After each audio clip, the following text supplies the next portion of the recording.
Hey everyone, TJ here. Just stopping in to let you know that this From the Vault episode will be our last From the Vault episode. There are still a couple floating around in the ether somewhere. Our episode on Zack Snyder's Justice League and Green Room are recorded somewhere, but they're kind of lost to us, at least for the time being. So don't hold your breath. This is still most likely the last From the Vault episode. Unless we find those somehow. Most likely not. So I hope you've enjoyed the trip down memory lane with these. You see, there's been a marked improvement over these old episodes, I think. At least this one, especially with the audio, because not everybody recorded audio for this one. But you can hear Moose on my speakers, on my audio track, so I had to boost my audio anytime he spoke.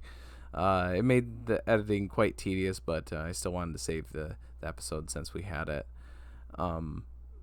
And also wanted to mention that because this is our last From the Vault episode, we will be replacing these with something else for those weeks where we have to take a break and we have to kind of fill in.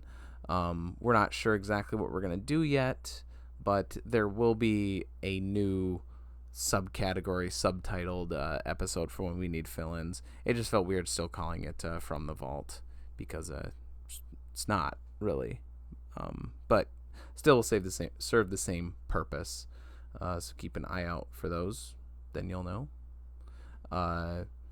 And just so you know, for next week when we do come back with a new episode, we are talking Bong Joon-ho's Memories of Murder from 2003, which coincidentally is the next movie he made after the one that we talk about in this Vault episode. Just a pure coincidence that happened. So yeah, hope you enjoy this final Vault episode and hope to see you back next week for our new episode on Memories of Murder. Bye. Bye. Bye. Bye. So, yeah. Movie Club again. We're talking about Bong Joon-ho's Barking Dogs Never Bite, his directorial debut. Before we get to that, we usually have other stuff to talk about, but we didn't really plan ahead this week, so I don't know. Did either of you watch anything else this week that I watched Hercules, the Disney one. Oh, really? Yeah. Oh, that's good, Travis. Perfect. Was that the first time you've seen it? No, I've seen it a million times. Oh. I was just, you know me, I was playing Minecraft and I wanted some background noise, so I pulled up Disney Plus and watched Hercules. That's not a bad choice. I used to love that one. I mean, I guess I still do like it, but it's like it's more like a nostalgia love now. It's not like ones like Lion King where I'm like, okay, that's like a great movie. Hercules is more silly, but I still like it. That and I had this illustrated like kids book of like Greek mythology, and I usually say that and Hercules kind of got me into like old mythology, which I absolutely love. So big ups to it for that too. Nutty Professor got me into that. Why Nutty Professor? Hercules. Oh, okay.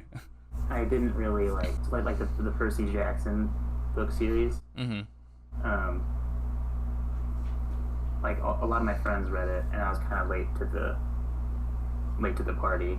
So yeah, my first exposure to the Greek mythology and stuff was definitely Hercules movie. Hmm.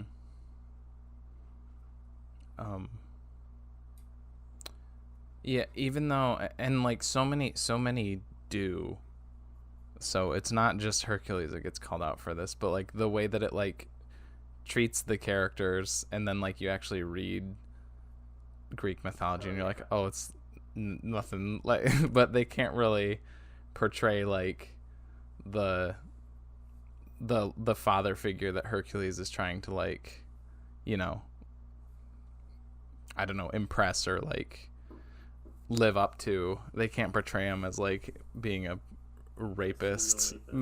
Yeah. Misogynist, like, piece of shit. Yeah. Yeah, it's always like a love-hate. It's big love-hate with like Greek mythological figures, because like I love reading about them, but like at the same time they're so stupid and ridiculous. Like there's the one where I don't know her name. Maybe she doesn't have a name, but like Zeus, by way of his ways of fucking with people, he ends up like I want to say that like he has his way with this chick, and then like her husband finds out about it, and like he like ruins this chick's whole life, and he's like, oh, I'm a god, I can fix this. So he turns her into a rock. That's his fix. And that's the story. He just turns her into a rock. Yeah. Clever. Yeah. That'll fix everything. Sometimes I wish I could just turn into a rock. Yeah.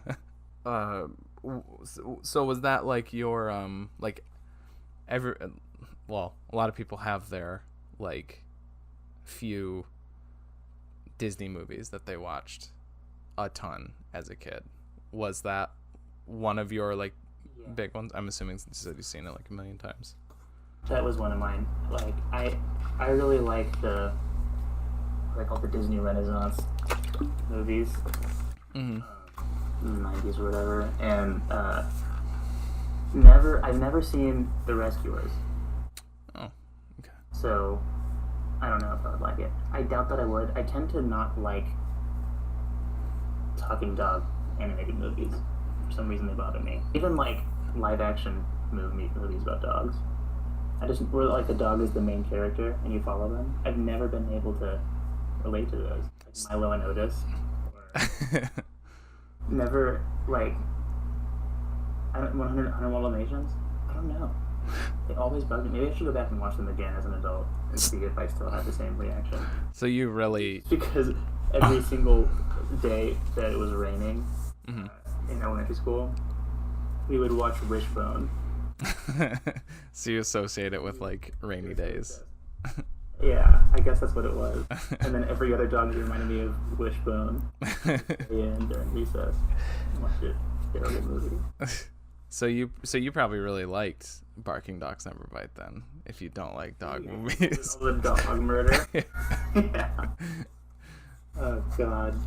No, I never had pets growing up because my dad's allergic. But when I was in like 8th grade, my mom got a hypoallergenic dog, and over the last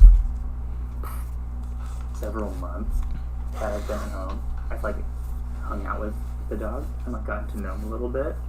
And I mean, he's like he's an idiot, but he's kind of cool. He can be a friend of mine.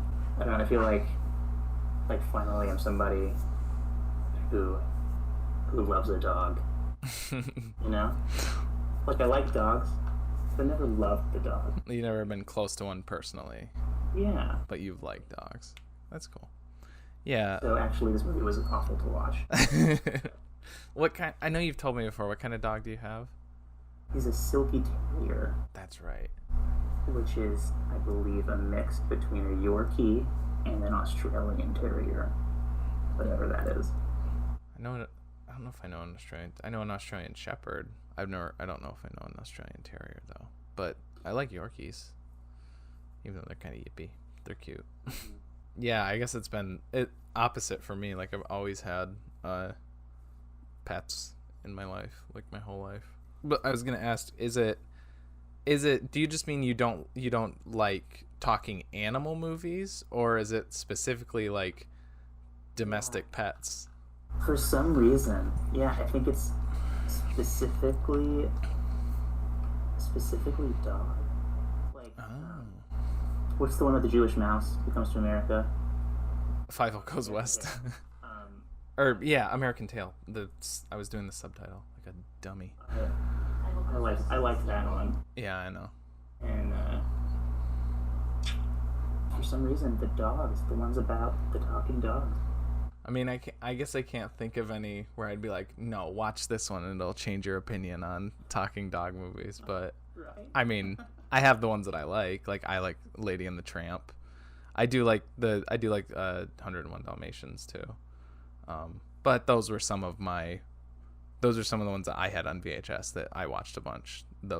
We had like the chunk in like the 60s and 70s. We had a lot of those, and then I watched the shit out of The Lion King, and then I didn't watch like any of the Renaissance ones until like very recently, like last year.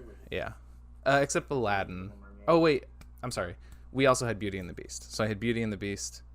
I should say like there's a few of them because I watched Hercules too. But like I never saw Pocahontas, Little Mermaid.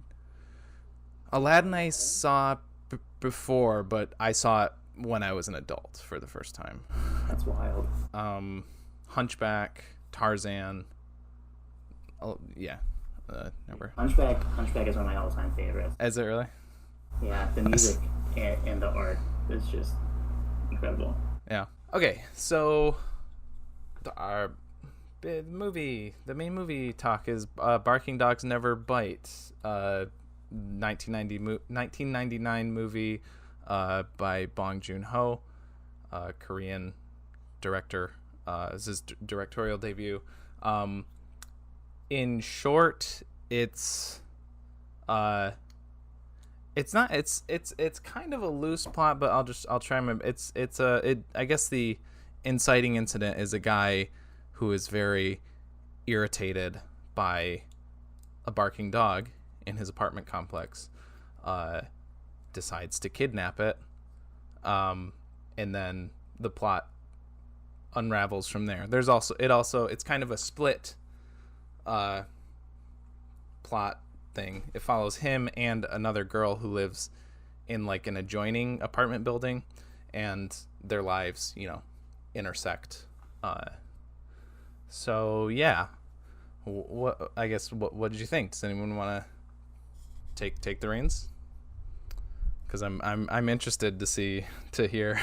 I'm really interested to hear what everybody thought about it. Well, okay, so I was like a little worried going into it because like before when you recommended the movie, I think I looked it up just to get like what's this thing about.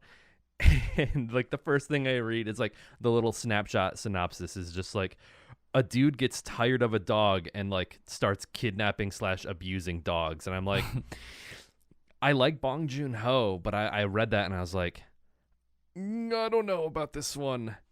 And then smash cut, I watched the movie today and I'm laughing my ass off. It's it's listed as a dark comedy, but I took some notes. I took a few notes because I was just like, I just said, the first thing I wrote, well, how much into like spoilers do we want to go? I mean, we've been doing it with the other ones just because the other ones suck doesn't mean we shouldn't treat them on the same sort of. Yeah, I'm considering. I don't personally. Yeah. I hate when review shows like don't talk in full, spoil stuff. So I mean maybe I can start putting that in the title for the stream, like spoiler warning. But it's like I think if you're going into it, this, then yeah, exactly. My first note is after the hanging scene, I would have preferred he threw the dog off the roof. It's like because that was kind of like a tipping point where I was like, I don't know about this, and then but yeah, it throws you right into it though. I was surprised how that's the opening, right? Because he locks it in the thing and then it's the title, right? Yeah. Mm-hmm. Yeah, so it's that whole like 5-10-ish minute sequence of him trying to kill a dog a few different ways but backing down. I like to imagine that while he's trying to hang the dog, the guy who lives in the basement shows up and says, "Careful, kid. It gets easier." But I don't know. The other thing, and we can get into like I guess a bunch of different stuff about this movie, but just like this is just like a master class in like irony, like dramatic irony. Just everything is set up so well, and then has a payoff, and then a setup and a payoff, and like everything like it's just I don't know. It's like I would almost want to teach this as like in a class about like that type of thing, like dramatic irony and like script writing, like really tight. Yeah, I think I guess my overall my thesis statement for my review or whatever is that like it's more rough around the edges than like most of his movies, but you can still see so much of his later more controlled, matured stuff in this, even though there's like there's a lot of like that young director kind of edginess, like Tarantino, like 90s indie director trying to do some cool, like I can't think of anything that like sticks out, but I guess murdering dogs is like that's a movie about murdering dogs. Provocative. Yeah, so there's some of that in there, and it's a little rougher than the rest of his stuff, but you still see like there's scenes where I'm like, this could be in like Parasite or Mother, and like it would work. Like it's as controlled and like well done as his later stuff, just with some maybe more, I don't want to say amateur, but just not. I mean, I said this last week. He's one of my favorite living directors, so it's not like I'm not like bashing on him by saying he's not as good as he is now, because I think he's one of the best living directors. So, yeah. So that's my general thought. I guess when one of you guys want to go, and then we can kind of move into a general discussion. Moose? Yeah, I'm curious to see what I liked it. I agree with Nick that like it was the story, like if you take away anything, any scene, then it wouldn't be complete. But there's nothing that you would add to it either. It's a nice package. Yep. Everything fits. Travis is shaking his head. I'm sorry. Sorry, keep going. I just honestly, I didn't expect the dog to die at the first one. Really? Like, this movie's gonna be about like his relationship with this particular dog. But nope, the dog gets fucking eaten by the janitor. I thought the dog was gonna die. I didn't think the dog was gonna get cooked into a stew. Yeah. And then, sorry, I'll let Travis go. Yeah. Yeah, I guess I'm glad, because we're still gonna have a devil's advocate, because I did not like this at all. Really? Okay. At all. I don't know. It was like everything you guys are saying, I feel like the exact opposite way of it almost. Like it being so cohesive, and I was just like, I don't know. It just seemed like it was random, I guess, or there was like, I don't know. I did fall asleep in it for like 2 minutes.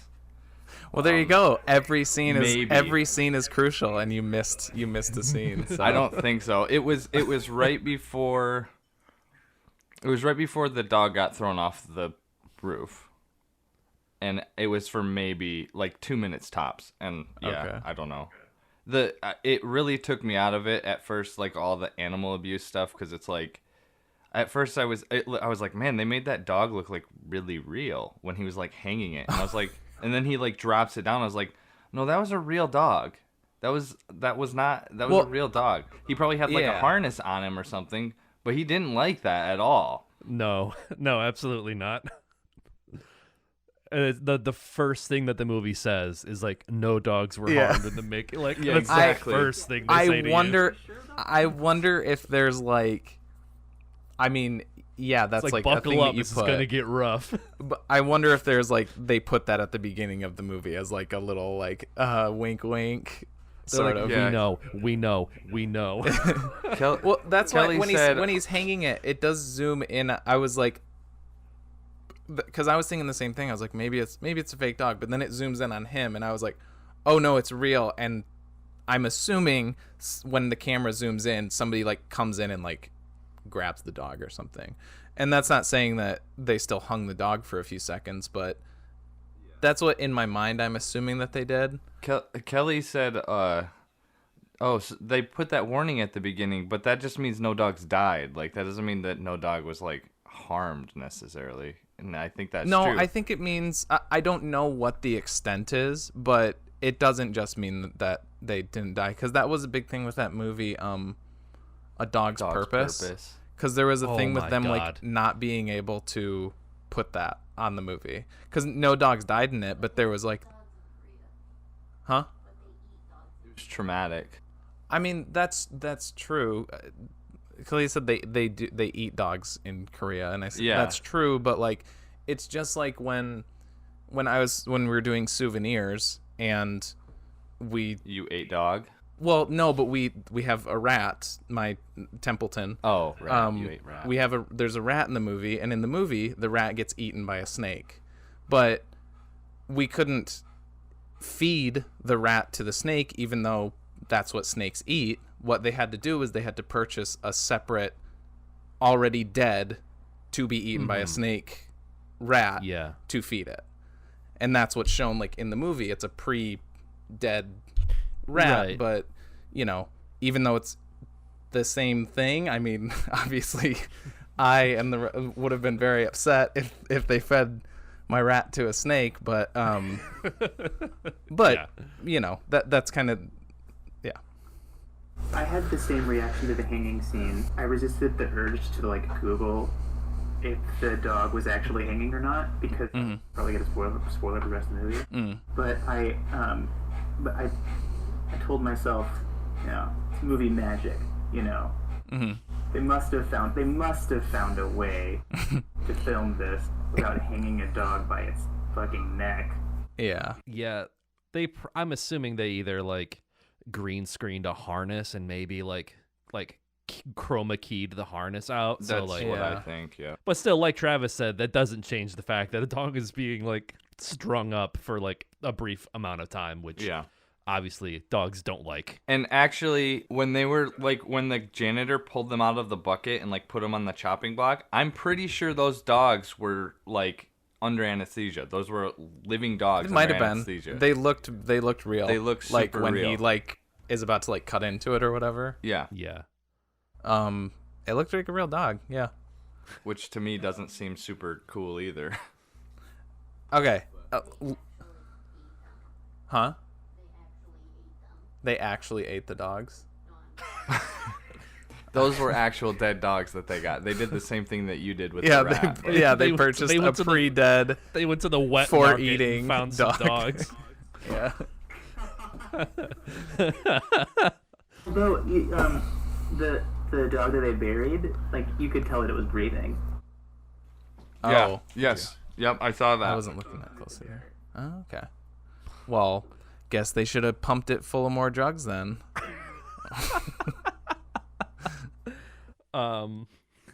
My next note is I love the music and visual storytelling. So, Yeah, I did too. I did like the music too. I think Clea hated it. I was like, it's very like Birdman, like that. yeah, Drums, snare heavy. It's like it's a jazz. Korean movie, but it's got like this like Times Square piano jazz. Like you think you're like Yeah, Christmas shopping in the big city, and it's this guy walking around with a dog. yeah, Yeah, the music was one of my dopes as well. yeah. The like the build up and everything, and that scene was like that was peak bong where she oh shit, I already forgot I know her Bae Doona, the lead actress, when she like rescues the dog and there's all the people like cheering on like, and the music is like good. The music is like building like that was so excellent. That was like my favorite. Like I mean it's like the climax, but it was just so cool that whole sequence. Well, yeah, that seemed kind of sitcom-y to me. Huh? It seemed kind of sitcom-y to me. It was just like, I was just like, oh, okay. Well, it's like cool. It's like, yeah, I don't know. I like the sort of hyper realism of that. Just like, because again, this is something that gets like paid off because earlier she watches the scene of like the bank robber and like she kicks the bank robber's ass and she wants a moment like that to get on the news, and then she's finally presented with this opportunity, and so it's like, and she runs. Yeah. And then her friend shows up and does it instead. Again, dramatic irony. Her friend is the one that gets the spotlight, and then it gets cut from the news at the end of the broadcast anyway. Yeah, which is just another layer. Yeah, I will say like, and I don't necessarily think that this is what Travis was saying since he said the whole movie was like this, but I will say that like, and again, this isn't a negative because it fixes itself, so it kind of undoes my. I guess I'm saying that like I was. Let me just say it. Okay, I'll say the first half-ish was like seemed a little more disjointed than the second half to me. Because you're following the two different characters, and I assumed they would, it wasn't just following these two separate people for no reason. Obviously, there was going to be a point to it, right? But I was kind of just like waiting for that. But then it happens, and I was like, okay, cool. So like in retrospect, that's not an issue. But I was saying like on first watching the first half of it, I was like, okay, I'm a little, but then like the way that it intersects, I was like, awesome, because she catches him throwing the dog off the roof, and that was another really cool, like her dropping the binoculars and her just like the difference in like her and her friend like in every aspect. That scene was the first time that I laughed. When I think like when he throws it or something, or no, like when they film the dog falling and it's like really dramatic, and then they do the same with the binoculars. yeah. I say that I'm laughing my ass off, but really I'm laughing my ass off like this. Yeah, like that's a good way to. That's I think was that's just how. like, yeah. I was like, oh damn, like he actually. I mean, obviously they probably had a net underneath or something. Well, but I was like, yeah, I'm assuming that was green like screen. the roof. The roof was yeah. I could see it. It was That was it one was of the green three screen. dead dogs. that he threw off the roof. They It filmed was him definitely falling. kicking and trying to right itself. They filmed him falling like 10 feet or something, and then they just reused the clip. I could see the cuts. When it does the close up of it falling, it's pretty obvious that it's green screen. I think he just meant like the throw. That was probably like a built set, and it was actually on the a little off the ground. They used the same backdrop from the roof. Yeah, from the roof. yes. Why couldn't they have just used like a rubber dog or something and just like thrown that? I don't understand. Like for the wide shots, just throw like a fake dog. I don't know. Maybe they couldn't have. Maybe I don't know. Couldn't afford a fake dog. Yeah. The real dogs are cheaper. They just They could afford. they all spent the budget on it. the chroma key. Yeah. What were you gonna say? Well, I was wondering if you think the director was trying to like be disturbing or like make people feel disturbed in some of the scenes, like especially the last scene with like the guy that was gonna like skew it from its butthole. Like I was just like on edge. I was like well yeah, that's like building up to like the that final chase scene. So that scene in particular, yes, it was like, it does it's very that cutaway graphic. to behind her. He does like when he does the practice one, like that was totally trying to like make you because the way that shot is to make you think for a second, oh, he did it, he killed That it, it actually- and then it Yeah. does the reverse, and If he wasn't trying to be disturbing, then this is like one of those first signs he's a serial killer type things. no, I said that in my initial little cap of the movie, was that like there's signs of him being like an edgy first time director. So he's like, I'm gonna make him. That's how I started my thing. Like I think maybe he was trying to be like, hey, I just got my first movie deal.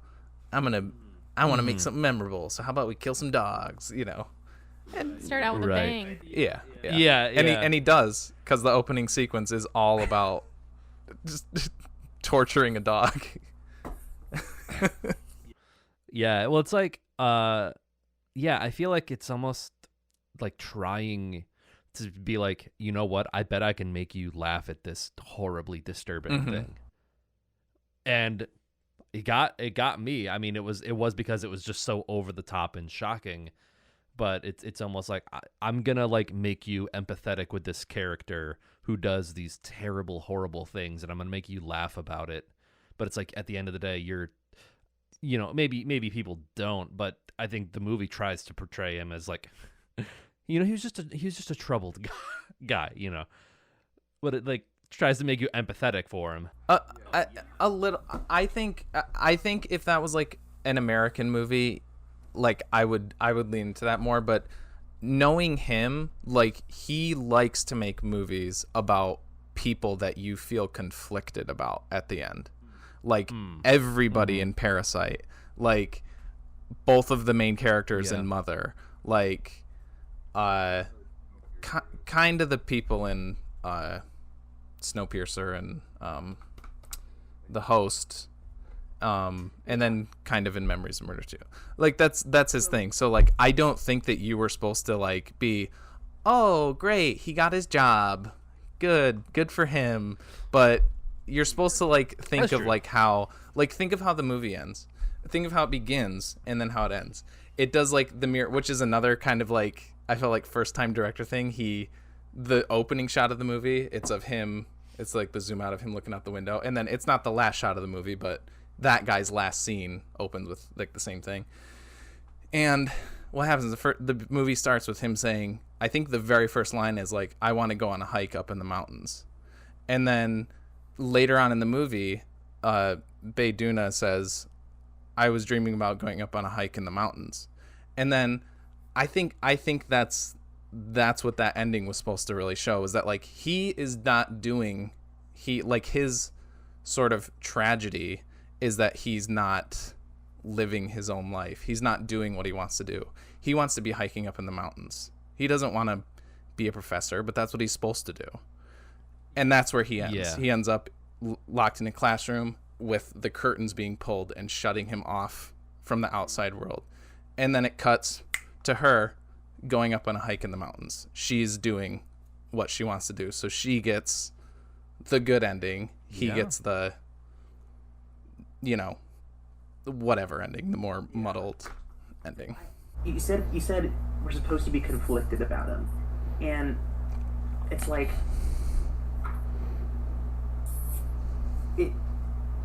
if there's anything that's conflicting about him, it's that he's a shitty dude who does shitty things, but he's also in an abusive marriage.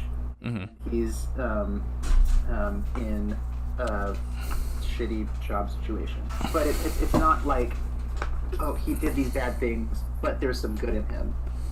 It's like the best thing, the only good thing that he did the entire movie was try and fail to confess that he murdered a dog. Couldn't even get that right.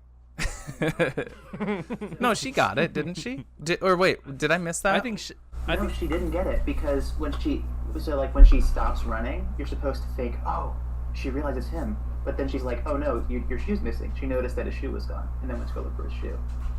Oh fuck, maybe you're right. Which is weird, because that's like the bloody nose scene. Like, you'd think that it's like a close-up of their faces. That was and he's another like, scene I really liked. Did you see his face? and then she was like, like you think, oh, she's gonna recognize him, but then his nose is Yeah, you're thought that right. too. That's probably what that was paralleling then. The shoe scene was doing the same thing, where it's reaction of her not getting it. Which, yeah. Dang. Also, yeah, the shoe I thought, thing yeah, you're with the probably guy. right. Look at her face when she hands him the shoe. She just like, I thought that was her saying like it's okay, and I was like, I did too. I was like, that does seem a little weird that she would be so yeah. Forgiving. Yeah. There's also a parallel where his shoe comes off, and then the guy who gets arrested for the dog napping stuff, his shoe comes off as he's being taken away. Oh yeah, that's right. And he goes back, and they're like, oh my shit. God. Yeah. so I guess you- they're saying that they're all the same or something.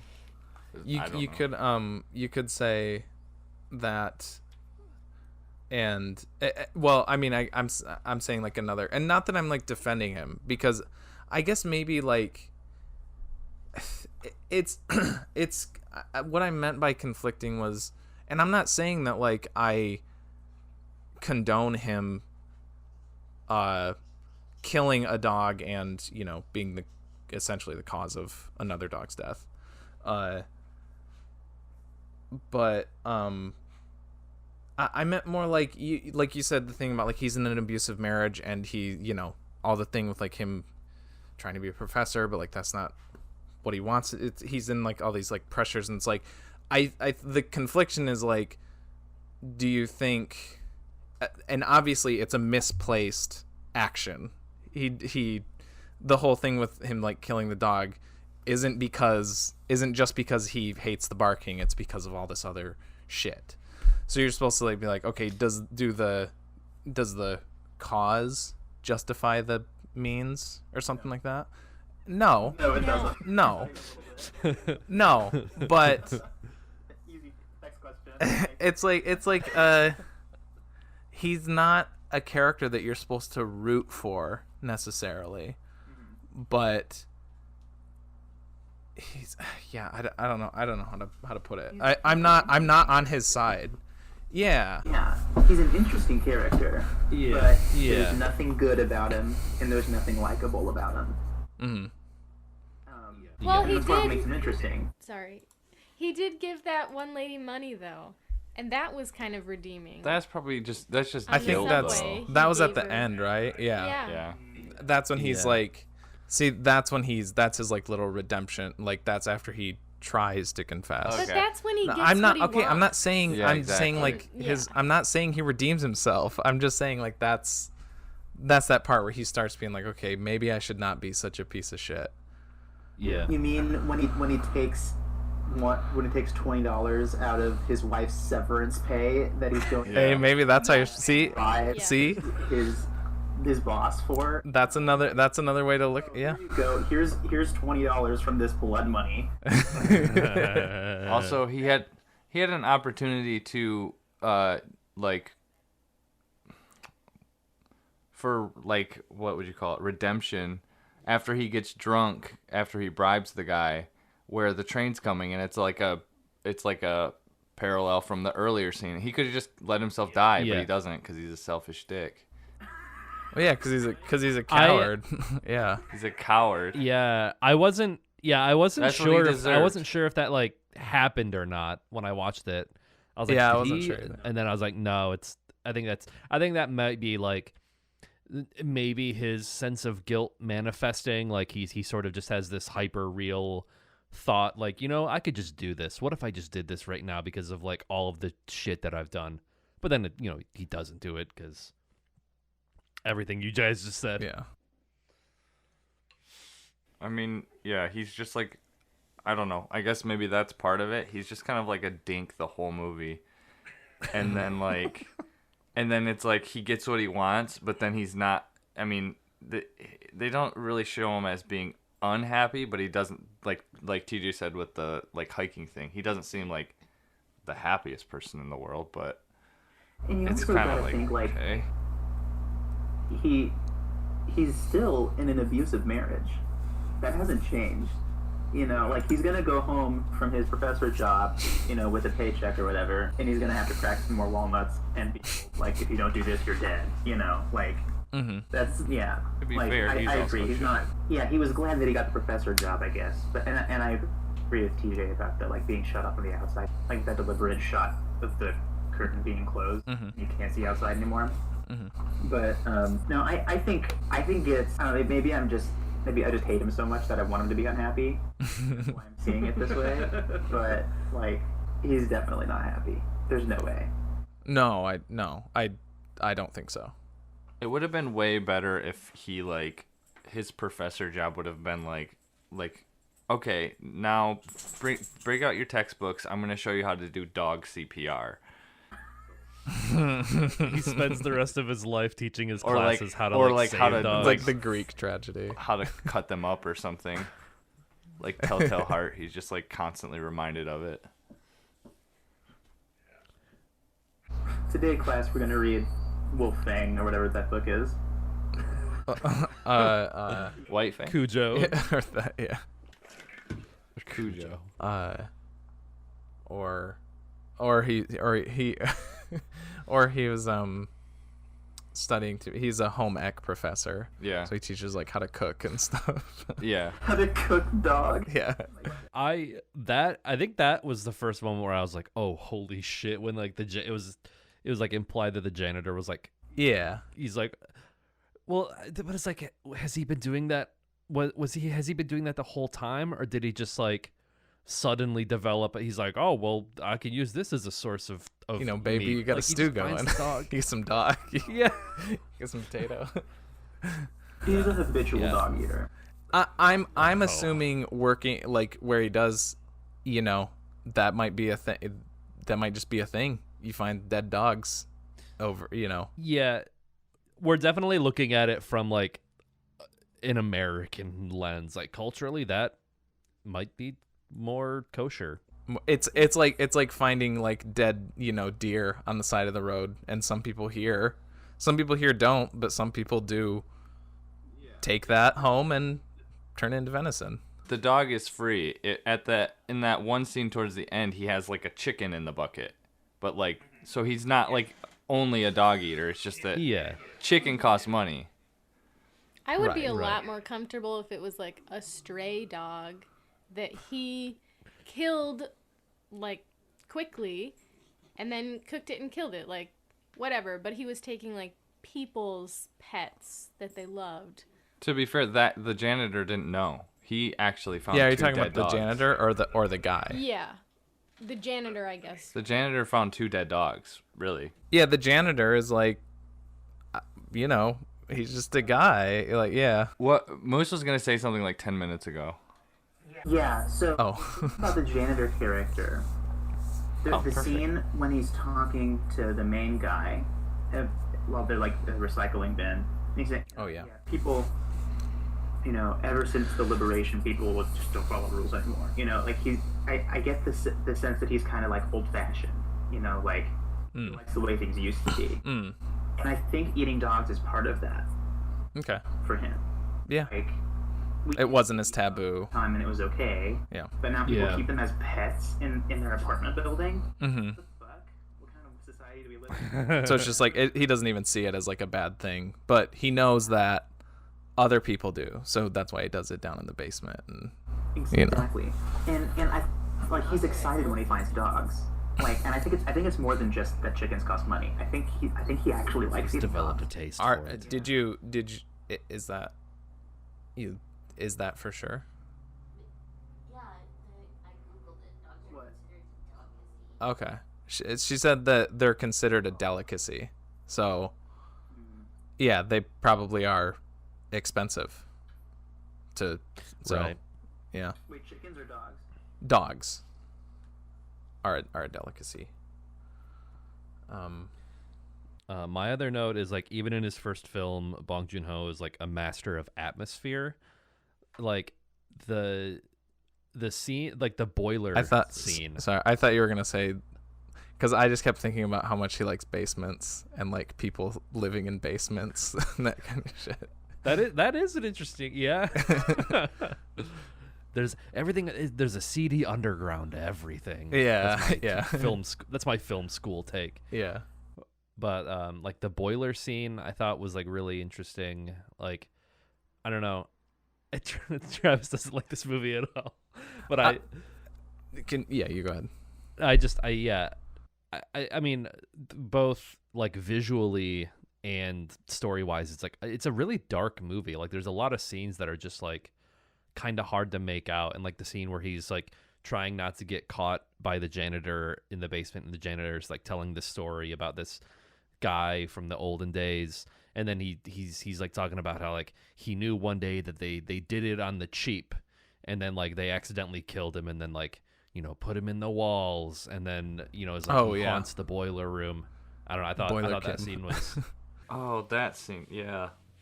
That scene, I was just like, okay, so what's the payoff from this going to be? And then there was like, I mean, I guess there was payoff, but it was like, I don't know. It wasn't pointless, but it was just kind of like, okay, how long is this part going to go on? That was a scene where I was like, this feels like Beginner comparing filmmaker. it to other young, edgy. I was like, this feels like a Tarantino scene, like the long, except, and maybe it's just because I recognize Tarantino. I think Tarantino shows his tropes, his cliches a lot more than Bong does. But like I would get more irritated listening to, like, I like that scene. But like, yeah, I would get more irritated listening to a Tarantino yes. monologue than Absolutely. that. But Or there was Kevin- still like Kevin that. Smith. Like this feels like that, like down to the bulb like breaking, and they're just like, oh, I have this flashlight, and they put it up, and he's got the like quintessential like scary story around the fire. yeah. I would go as far as to say that I loved that scene. Oh. I think that the actor's performance, the janitor, when he was talking with like he's great. story, was phenomenal. I was glued to the screen while he was talking about it. Yeah. And like he wasn't even talking in English, and I was just like I have to hear what this guy's saying. Mm-hmm. In an interesting way. I really like that dude. And it was the same, and it was the same with the monologue about that the grad student friend said about the guy who died by the bus, by the train. Same exact experience. Like the weight of that story. Yeah, I was gonna say also about that scene with the grad school friend, like in the bathroom. They're in a bathroom, I think, right? Mm-hmm. Yeah. Yeah. I mean, you notice, like, especially towards the end of that scene, it's like pulling out slightly the whole time, and I they're noticed like that on too. a cart or something, and I was just like, okay, like it's kind of cool, but like what I guess I was trying to see, like what I was trying to figure out, like what is this trying to achieve, like other than just be like really like film school, like, oh, I got a cool idea for a shot type stuff. It could be partly that. I, you know, when I watched it, I did notice that, and I just thought it was like a cool little thing. If you want an explanation other than it's just like an art school artsy thing, you can say that works as like a good transition into, because he's wasted, and maybe that's it, because they also like they go into darkness, they go out of the light, so that's him just kind of like, you know, losing focus, and then just kind of like that fade into the following scene, and him just, you know, Is that when he's also fading out of, you know, I don't think he blacked out or anything, but, you know, like. Yeah, I feel like I'm having like flashbacks to like high school, having to like analyze The Jungle by Upton Sinclair, like just like the over analyzing of just all these like minor things that I'm just like, well, yeah, maybe, but also like maybe he just thought it was a cool shot. Yeah, sometimes a cool shot's a cool shot. Maybe he just thought it was a cool shot. That's what I took it as when I first watched it. That's exactly what I think when when they'd always say, well, the tree represents life, and it's Yeah. like, well, maybe it's just a fucking Well, tree. that's why I preface it was like, if you wanted an explanation, that was my explanation. But yeah, when I watched No, it, I know. I just thought it was cool. That wasn't an attack on you. I'm just saying. Okay. I feel like that's kind of the same thing with like Parasite too, where it was just kind of like everybody was like analyzing it so deeply, and I was like, okay, yeah. I mean, I'll defend that movie a lot more hard. Like I do agree I with a don't lot of hate that analysis, movie at but- all. I just like Is it it's fine. is it every frame of painting that has the video about the dolly zoom? People overuse it. Maybe. Is that like the one from Jaws? Yeah. That's I was wondering if that was a dolly zoom at first, but it's not. It's just they just come up. Yeah, it's the, you know, zoom in with the lens and pull back. So I for it, you know, or the other way around. I can never remember it. You think they did do that? Maybe. Yeah, that's what happened. Oh, it must have been. Oh, maybe. Way, Just like I mean, a really obviously it's slow probably one. way more subtle than Yeah, Okay. that's true. It wasn't the like dun dun dun kind of a dolly zoom. Yeah. But it was slow. But I was proud of myself for knowing the word for it when I saw it. I saw that YouTube video. Yeah, I know you did just have a little thing, but was there anything else you want? Just because you've been quiet for most of it, but like, you know, it doesn't have to just be praise. So like, what did you have anything else, or just other than just like you didn't Me? like it? Yeah, you.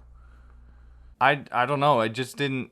I don't think it's like a bad movie. I'm just saying, like, I didn't personally enjoy it. Like, it just didn't click with me, I guess. It was fine, and like you could tell it was, you know, a first attempt and kind of like lower budget-y, I guess. Mm-hmm. But yeah, I don't For know. sure. I just don't think that he really like his style. Just it doesn't like. It's not my vibe, I guess. But I can see the merit in it, I guess. It's just not my jam. Like, I'm probably gonna rate this one higher than anything we've watched, maybe. Okay, well that's good. I would probably not Justice League because it's 4 hours long, but I would definitely watch Cats before this again. 100%. Damn. So Moose, whenever you want to hit me up, we'll watch it. Wow. So it's like you're kind of giving it almost like a technicality, like giving it high marks for being like a competently done film, but that doesn't necessarily mean it's like don't an do that. enjoyable experience. I mean, rate it what you think. You know, you don't have to rate it higher than Justice League because it's Justice League. Like, you know, rate it No, what that's you what I'm want. saying. I don't remember what I rated Justice League. I think you said 3 or 4. That's Okay, what, because that's I what think I would did. probably give this a I 5. would say 5. Okay, well, we don't have to. I mean, we skipped the No, I earlier know. part, so we I know. can. It's I'm only just 8, giving you so the, I mean, the area that I'm in, I guess. yeah, I don't know. I feel like somebody more like I could just like find a YouTube video essay on Bong Joon-ho and it would explain it better or more succinctly than I can, but like why I like him so much. But he's like a David Fincher for me, where like even like just you like, to me, I watch their movies and again, once again, I'm always saying like not so much with Barking Dogs Never Bite because it still does show its amateur seams here and there, but I would say every other movie of his is like, it's just like a masterclass in how to make a movie and how to direct a movie. And that's how David Fincher is too. Where like, I don't love every David Fincher movie. Like, I thought Mank was okay. Gone Girl's pretty good, but it's not like great. And there's a few other ones of his, but like, I still watch those and I was like, when the Oscar nominations came out, I was like, yeah, Mank isn't my first, second, or third pick, but like, I would give him best directing. I would give that best score. I would give it best cinematography. I'd give it best editing. Like, those guys they just know how to make movies and how to make them look clean and nice and yeah. And I think Bong fits into that for me personally. Yeah, I didn't think.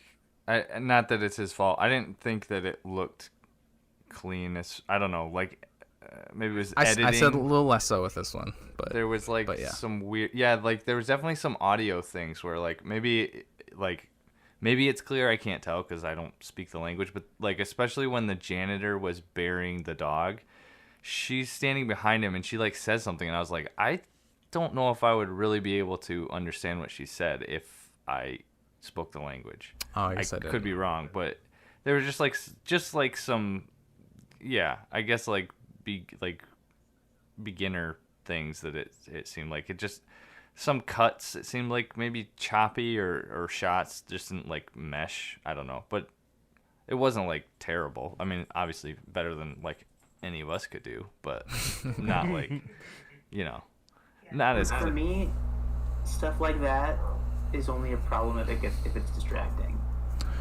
Yeah, no, I'm nitpicking a little bit. Or if it's like prevalent throughout the whole movie, maybe. Like if there was like if it had bad audio or bad cutting throughout the whole thing, but I think like I can recall like a few particular scenes where like I think that there, I didn't really I guess what I was saying is the whole it was showing its budget here and there, but there were still some scenes where I felt like it was on the level of his more modern stuff. So it's not a perfect movie. I'm not saying that. It's not my favorite of his. It's somewhere in the middle, or it might actually be like my second least favorite of his. But I love his movies, so it's, I still really like it. Yeah. I still think Snowpiercer is my least favorite. And then there's another one that I want to watch again. But the only other, I've only seen Parasite and Snowpiercer, and I watched Snowpiercer over the summer. Mm-hmm. I really, really enjoyed Parasite, and that was also like, I don't know, I saw it in the theater, and I think that added to it, because I don't know, sometimes I'll like rate movies higher based on like how good the theater going experience was for me. And like Parasite was definitely one of those movies. Like the scene when like the family comes home and they're like under the chair. Wait. Have you seen Parasite, Moose? Because let's not spoil Parasite. Okay, I won't spoil Parasite. Okay. You won't remember that I said that. There's a family that comes home at some point. But sorry, you mentioned David Fincher, and I feel like I wanna like suggest another movie for us to watch in the future. What? Have you seen The Game? I haven't yet. No, that's one of his that might be the only movie of his that I haven't seen, actually. There's like a couple. I think it's the one he did between Fight Club and Seven and Fight Club, yeah. It's on the Criterion Collection, which of all of David Fincher's movies, I don't know why they put The Game on Criterion. Yeah. It is one of the most like batshit insane movies that I've ever seen. Like it was very, very enjoyable. But like the plot of that is like pure 90s, just convoluted insanity. Sweet. But it's very well done, but like the plot, it's like it's nuts. It is absolutely nuts. Yeah. Yep, it was between Fight Club and The Game. And I haven't seen Calvin Klein Downtown short. I'm sure it was just commercial. Oh, okay. But yeah, I think that's the only one of his that I haven't seen. And you know what? He's got his Barking. I mean, well, I would say Barking Dogs is a lot better than his first movie. But David Fincher's first movie is Alien 3. Yeah. And that's not as good as his other movies. To say that. Can we go back to the main movie? Yeah. For a little bit. Yeah. I have an observation, and then I think I want to talk about some of the other characters. Okay. For the observation, I don't know. Maybe I've been listening to Nick talk about class too much. But one thing that I noticed in the movie, is that lawyers are treated in a very negative light in this movie. The wife was fired after working for 11 years just because she was pregnant. The girl was fired for helping residents find their lost dogs instead of, doing what she was supposed to be doing. Like for having a heart, basically. And I agree, she wasn't doing her job, but still, and then the main guys, the dean is just really shitty and takes bribes. Even like when they were watching the girl who works in the convenience store, the best friend, when we were watching the bank robbery on the news, and she was like, "It's not my money. I wouldn't." Yeah, And the whole movie is just kind of like, fuck the people with money. Also the one you don't even see, because he gets his job as a college professor because they accept the bribe. So yeah, that's what I said. Oh, you did. Oh, I thought you meant the one. Oh wait, yeah. What am I talking about? That was who I was thinking of. Jesus. Yeah, sorry. That's kind of his vibe, by the way. It is. It is. That's like his whole thing. Yeah. Well. Oh, Yeah. go ahead. Sorry, Travis. Go ahead. No, that was it. He's just. Oh, okay. He's like Jeff Bezos, because I'm sure he's got a shitload of money, but he doesn't like rich people. So he's like, I'm one of you guys. It's a shame you haven't seen Parasite, because you could almost draw a few parallels to that. It's like lower parasites. class, but like sort of unsympathetic characters, flawed characters, trying to get into the upper echelon of like rich people, etc.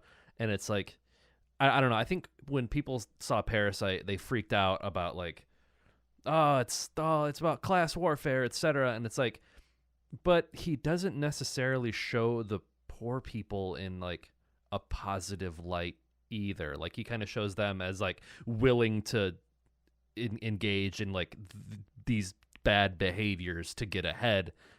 But I don't think he's saying like, see, they're the same thing. I think what he's saying is like, it's messy. That's a much better example of like his kind of characters, like both it is about like class division, but like both the rich people, he makes the rich people like really nice, but they're just kind of like also ignorant and kind of shitty, and then the poor people are like, those characters are like all gray, and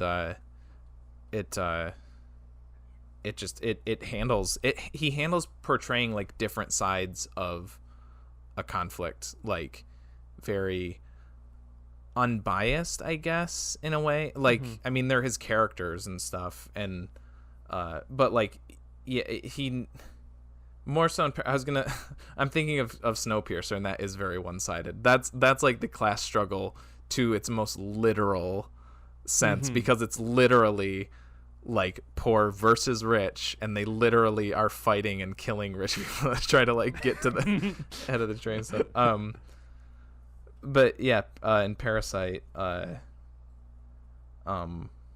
guess pretty much what Nick said is that like he's not saying like this is good, this is bad. It's like, what do you think? Here's my movie. What do you think? Yeah, I guess I would revise my statement to say that it's like he's criticizing the system. Like a system where you get punished for helping people find their lost dogs. System where you're punished for being pregnant. Where you have to make a huge sacrifice, $10,000, in order to get something that you've already earned. Yeah. Yeah.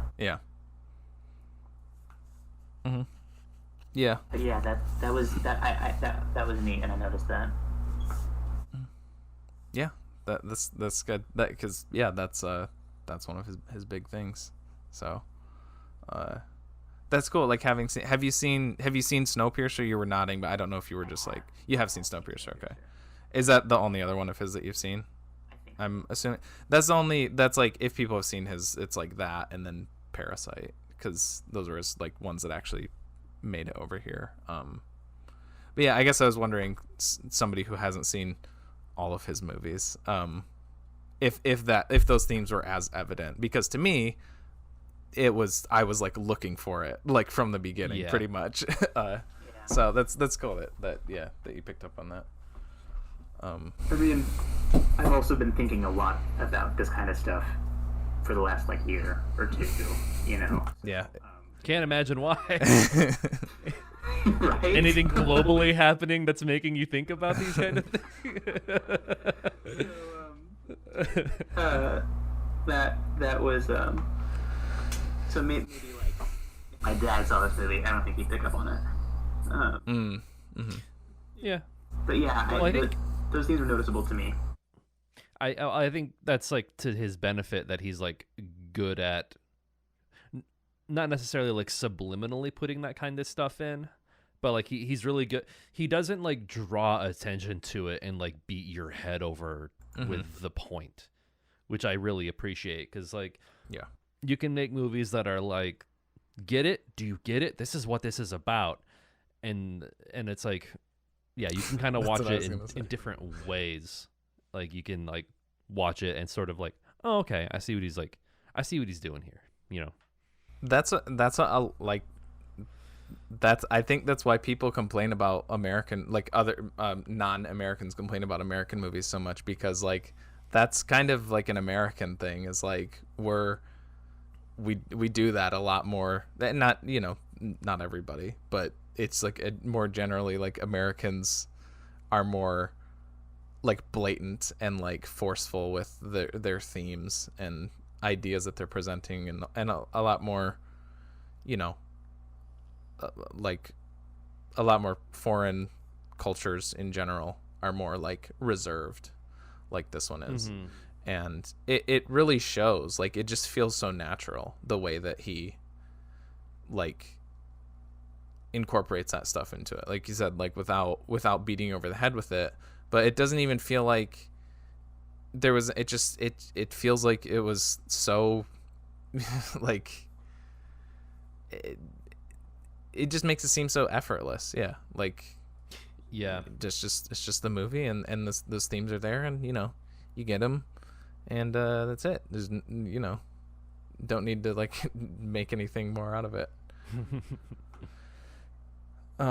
Yeah, I think, I don't know, to I'll be that guy for like a second, but it's like, you know, if this movie came out today, I think because of that sort of way that American movies are made, where like, I guess popular mainstream movies that, you know, blockbusters or whatever, where they do beat your head over, you know, it's like, I feel like a lot of like American movies sort of like work in this binary of like good and bad. And it's like, I feel like the way that people like consume media now is, I don't know, I feel like they think that they might be like doing politics by watching a movie where like it's good guy versus bad guy, and it's like you're watching like this movie and it's like showing something, people think of it like as an endorsement of that behavior.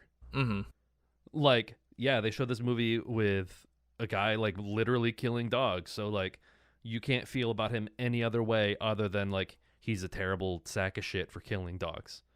It's like there's no gray area for anybody.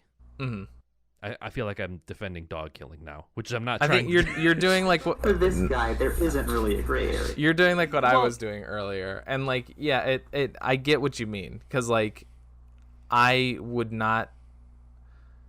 Yeah, it feels like as much of a like piece of shit he is, and as much of like a not good guy he is, it feels wrong to just say he's like a villain and outright like like, you know, that's why he's gray, but he's a darker gray, but he's still gray, you know.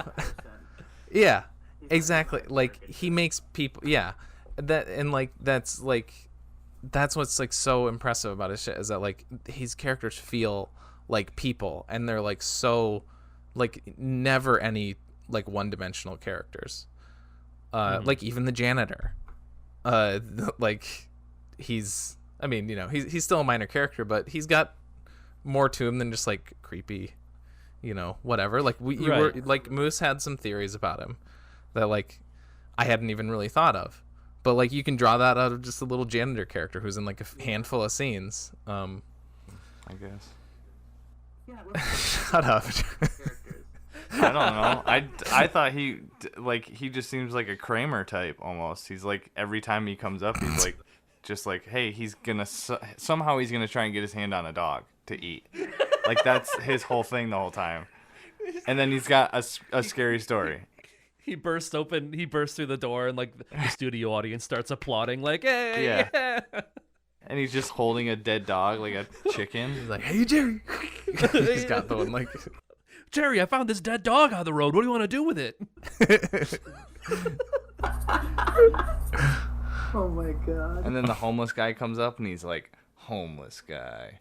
He's the Newman of like that's his catchphrase. That's Yeah. Newman. the Newman. Oh. Gotcha. That was very. He's like, I did laugh when he took the spoonful and he's like coughing. He's like, tastes good. Yeah, and it's like boiling. It was like boiling, and he just like, Yeah. oh, That's what let Khalil me was like blow the blow on boiling it. dog he meat. blew the fire out, so that means the gas is still leaking out of it. And then he's just like, I'm just gonna eat the rest of this Well, soup. I think that's like I don't think that guy's like the smartest guy, so yeah, he probably No, just didn't even realize Actually, like at the skewer scene at the end, like she goes and tries to like untie him, and he turns around, and he's like just like walking slowly at her, doesn't react at all. I was like, oh, he's blind. I thought get that it. That's too. what I thought at first too. And then he gets up to her and he's like, no, hold it the ass out. And I was like, wait, is he blind or not? And then there was something later. I was like, he is blind. But yeah, I don't know. I think he's just a dummy. yeah, I think he's like he's supposed to be like somewhat like handicapped or something. All the way to the elevator, and when he got there, he's like, "Hey, is this your dog?" Yeah. Yeah, I'll share it. And how did he catch up to her if he gathered all of her dried radishes and put it back in the thing and gave it to her? Yeah. Yeah, he gave her back the radishes. Yeah, that Well, was it's like great. it's like, oh no, he's not blind. He sees he's cooking. He's about to cook a dog on the roof. He sees someone trying to rescue it, and he's just like, oh, good, you're holding it for me so I can spit roast this dog. Yeah, thanks for. He just assumes that someone up there is like, oh, you're like me and also want to eat this dog that I just developed a taste for like a day ago. He's still high from inhaling all that propane from in the basement. yeah, And there's Yeah. probably like paint down there and stuff, chemicals. He's like just chill with everything. He got permanent brain damage because of that. yeah, it was yeah, yeah, it was just from the, Just a like couple days super ago. zen. He's only one half of his brain works, and it's the dog eating burnt side of it. His insanity points are through the roof because of Yeah. Killer Kim. Yeah, Yeah. yeah. Boiler Kim. The conclusion I came to with that too, because I thought the same thing. Like when he turns around, I thought he was blind, and then oh, he's not. Oh, he is. I figured he recognized or he noticed her beforehand. Like he knew that she was. He already knew that she was there. Yeah, that could make sense because I said that when we were watching it. I was like, is this guy the most oblivious person in the world? She's like sprinting in a bright yellow sweatshirt, like not very Yeah. like she's not being stealthy. She's got a big pot with her. So yeah, that might be the Yeah, case. not to mention the 100 people who are cheering for her. Yeah, Yeah, he didn't notice any of them. in like rain. Weren't they group wearing like hallucination. ponchos, like rain ponchos or something too? Yeah, they were. Yeah. They were wearing what the guy was wearing when he was putting up the signs. Oh, Those were supposed to be the Oh. guy cheering for her. Like, yeah, get my dog. Which guy was... The main guy. the main guy. The main The guy. he was wearing the yellow rain poncho when he was After he putting felt up the bad. signs for the missing dog. Oh! So all the people cheering, Yeah. that was supposed to be him. Him cheering like, hey, you're gonna get my dog back for me. Yeah, exactly. Yeah. Okay, that makes a lot more sense. Yeah. Yeah, she's also just in it for the clout too, so she's not like she didn't seem necessarily altruistic with her intentions. She just was like I don't think she lost her job so she could get on the news. Like I mean, she was. That's like what the Wikipedia even says. Like that's her like main goal is to get like famous. Oh, well, she if wants Wikipedia to be a. says it, then I guess fuck me. Oh, sorry. I'll go to TJ's Boone director Boone TJpedia. blog. Where he analyzes his GeoCities fan site. I don't know, because it does show her like leaving to put up posters when the first dog gets lost. So it's like it's kind of there that like she has a tendency to like, oh well, this little girl's looking for her dog, so I'm gonna leave work and go put up posters. So it's like, yeah, the seeds are there that like she and then there's the old has lady. that sort of altruism. Not to mention she like helped the old lady get to the hospital. And she was like there with her, and yeah. You know? Yeah, I don't so think she's just the one because decent character that in like the the whole whole, you know, oh, I could be a hero thing presented itself to her. I don't think that wasn't her whole thing. I think No, that was not just her another whole thing thing. to have like that payoff. But I don't think she was expecting there to be a chase and then, you know, a fight like that. She was trying to just get the dog originally. Yeah. One more in defense of her. When she saw the dog being held over the roof and about to be dropped, she was like, that was her raw reaction. She was like, oh. And then she ran down there and she chased him like she was willing to fight this person. All right. Yeah. She didn't see that and then was like, I can get on the news. Like, You've changed my mind on her. She's the only redeemable character in the entire thing. She's by far like she's the hero. She's the protagonist. Yeah, she's great. She was awesome in that movie. And her best friend is pretty cool too. Yeah. She's all right. Yeah. She's alright. And I guess the old lady who dies. Are there any other? Oh, I guess one more other like sort of stray thought is like how I don't know. I'm so surprised that like almost like a visual gag Three Stooges type movie about dog killing like made me laugh as much as it did. Like when the main guy is like taking Sunya, that's like their dog's name, the little Sunya. Also, Yeah. of course they pick like the ugliest, rattiest looking dog possible. Like they're all just like these mutt small dogs. They're which, all like, very like similar, kind of, except Yeah. the second one, the one he throws out the roof is like, but they're all like, 'cause, like, yeah, I don't know. toy sized. I grew up with like those types of small dogs. Yeah. Like the How many the did you eat? yipping dog at the very beginning Your dog sounded like the dog that Sunny. That sounded like the dog Sunya. that like yeah. But do you remember my neighbor's dog growing up? Like it was like a little tiny like Chihuahua like rat dog. Yeah. And it yipped. It would yip all day long, exactly like the dog did at the very beginning. So as soon as I even heard that, I was just like, I don't like this dog. So which roof did you throw it off of? Well, he did, Move but the but we only have 1-story houses in Hastings, Yeah. so it didn't do anything. I didn't kill it. I just kind of like It just but, like- landed and then started barking again. I don't know. The visual. I don't even know if I want to call it a visual gag. But he takes the dog for a walk while you hear on the the intercom thing or whatever. Like we're gonna be doing a pesticide thing for like to kill. And it's just like he knows that he can't kill this dog, but he stops outside the fence to look at this lottery ticket and fantasize about winning $10,000. Yeah. While like the pest Cloud. fog just clouds them, and like, well, I guess that's how the dog gets stolen. Right. Which But, doesn't but, make like, sense. He's just like, well, I can't kill this dog, so I might as well like I'll just stop here and let it inhale all of these fumes. I didn't think that. Oh, I don't know. I didn't think that. I thought that was purely an accident. I didn't think that Same. he was. I think he was just so, caught up in the lottery ticket thing that it really did. Like he was so zoned in on that.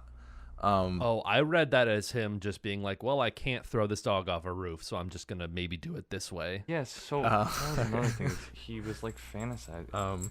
He was fantasizing about that, but then And it's okay, Travis. They didn't use real pesticide. They used already. It was. it was actually the first vape ever. It was just like a huge vape. Yeah. It was like bubblegum flavored. Yeah, that's practical effects, baby. There was another, if we're talking about parts that like made you go ooh, like regarding the dog treatment, when and it was kind of like, it's a little different because it's not as like controlled, but there's the part where he catches the old lady's dog, and he's like, which that was like kind of funny too, and she's like walking away, and then you see him like run across the background like but then when he like it's running away and he steps on the leash to stop it, and it goes like it like like a big and that was, you can't really like say like, I mean, they still did that for the movie, but like that was like an accident, I think. That's where I fell asleep because I didn't see that part. Oh, okay.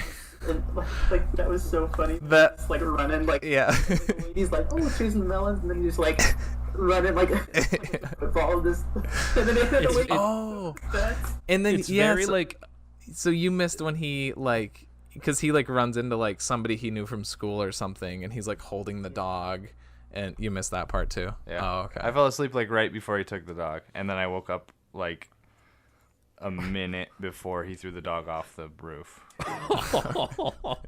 I guess at least you caught that, because I mean, well, everything leading up to wouldn't that miss was it hilarious. for the world. yeah. It reminded me of like Bill Murray running away in Rushmore. Yeah. Like hopping Yeah, I the know what fence and you're like talking hiding about. behind the tree. Yeah. He's that's another thing that I love about him, is he's so good at like mixing genres so well. Like you could label like all of his movies a dark comedy, kind of. Yeah. Like Parasite is really funny, but it's also like really has a lot of like really heavy themes. The Host is a horror movie kind. It's a monster movie, I guess, mostly. But there's some really funny moments in it, like really funny like physical, like there's like he puts like random like slapstick humor, like there's a part in The Host where this dude just does a pratfall, and like he just kind of does it because like, you know, sometimes people trip. Yeah, I don't know, there's no like, it's really just there, and it's funny. And like I don't know if, because the only Korean directors I'm like familiar with where I've seen like a few of their movies is him and Park Chan-wook, and I can't remember the last guy's name, Lee something. But all three of them are like that, so I don't know if it's them, because they are like, you know, probably the most internationally known ones, especially Bong Joon-ho. But all of them, I think, well, I wouldn't say so much about the last guy, Lee Chang-dong, maybe is that guy's name. But at least for Park Chan-wook and Bong Joon-ho, they are so good at that, like so good at making like really serious movies, and like the comedy just fitting so well. I've never like seen like movies better than theirs that like can just mix and just like throw in other genres and just make it fit so seamlessly. And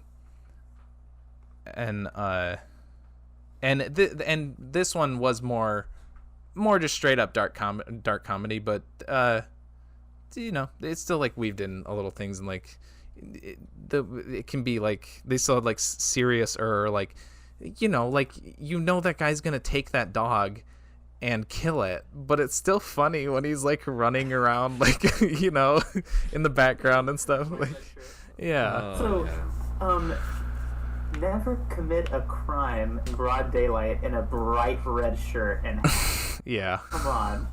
Yeah. Like, he was so noticeable. Don't tell me how to steal my dogs. Do it however I want. I think that there's like, yeah, I don't know if that was like intentional, other than just like the visual of like the chase, you know, red and yellow being very like strong colors, and then later on he's yellow. I don't know. I don't really know. Oh. Yeah. Didn't catch that. This is the jungle. Yeah. Oh yeah. Okay, fine. I mean, it could be. can't- It could be. It's just like a little too. It's a little too much. It could be. That's I'm saying that's why I say it could just be because he thought it looked cool because of the colors. I think it was a very like fun. saturated movie.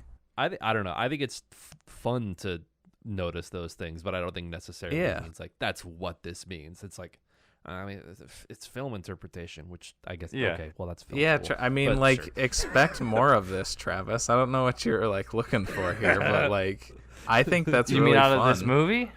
Huh? What do you mean? Expect more out of what? The movie? I'm just saying like the future movie, the ones that aren't, you know, we're not gonna like notice this kind of stuff in Cats, but you know. Well, you don't know. You weren't watching Cats in the same mindset that you were watching this movie. I guarantee it. Well, I mean, I'm just saying like I actually, it's true. Like those are all like good things to notice. I'm just like, to me, it's I guess I'm not as familiar with him as everybody else is, but if I know that stuff's like intentional, I find it interesting. If I'm just like noticing like, oh, that tree had leaves on it and then it didn't have leaves, it's like, well, I don't like, that could just be continuity. Like I don't know. It's a commentary about life itself. Yeah. So yeah, it's interesting that to, I guess, point out, but to me it doesn't necessarily like register. Impactful. Yeah. Yeah, I see what you're saying. I don't think it matters if it's intentional. I think watching a movie is kind of like reading the Bible, you know, like you read it and then you make connections and you interpret it the way that you fucking want to match your own preconceived notions, and then you just kind of get enraptured in your like thoughts and feelings about it, you know. yeah.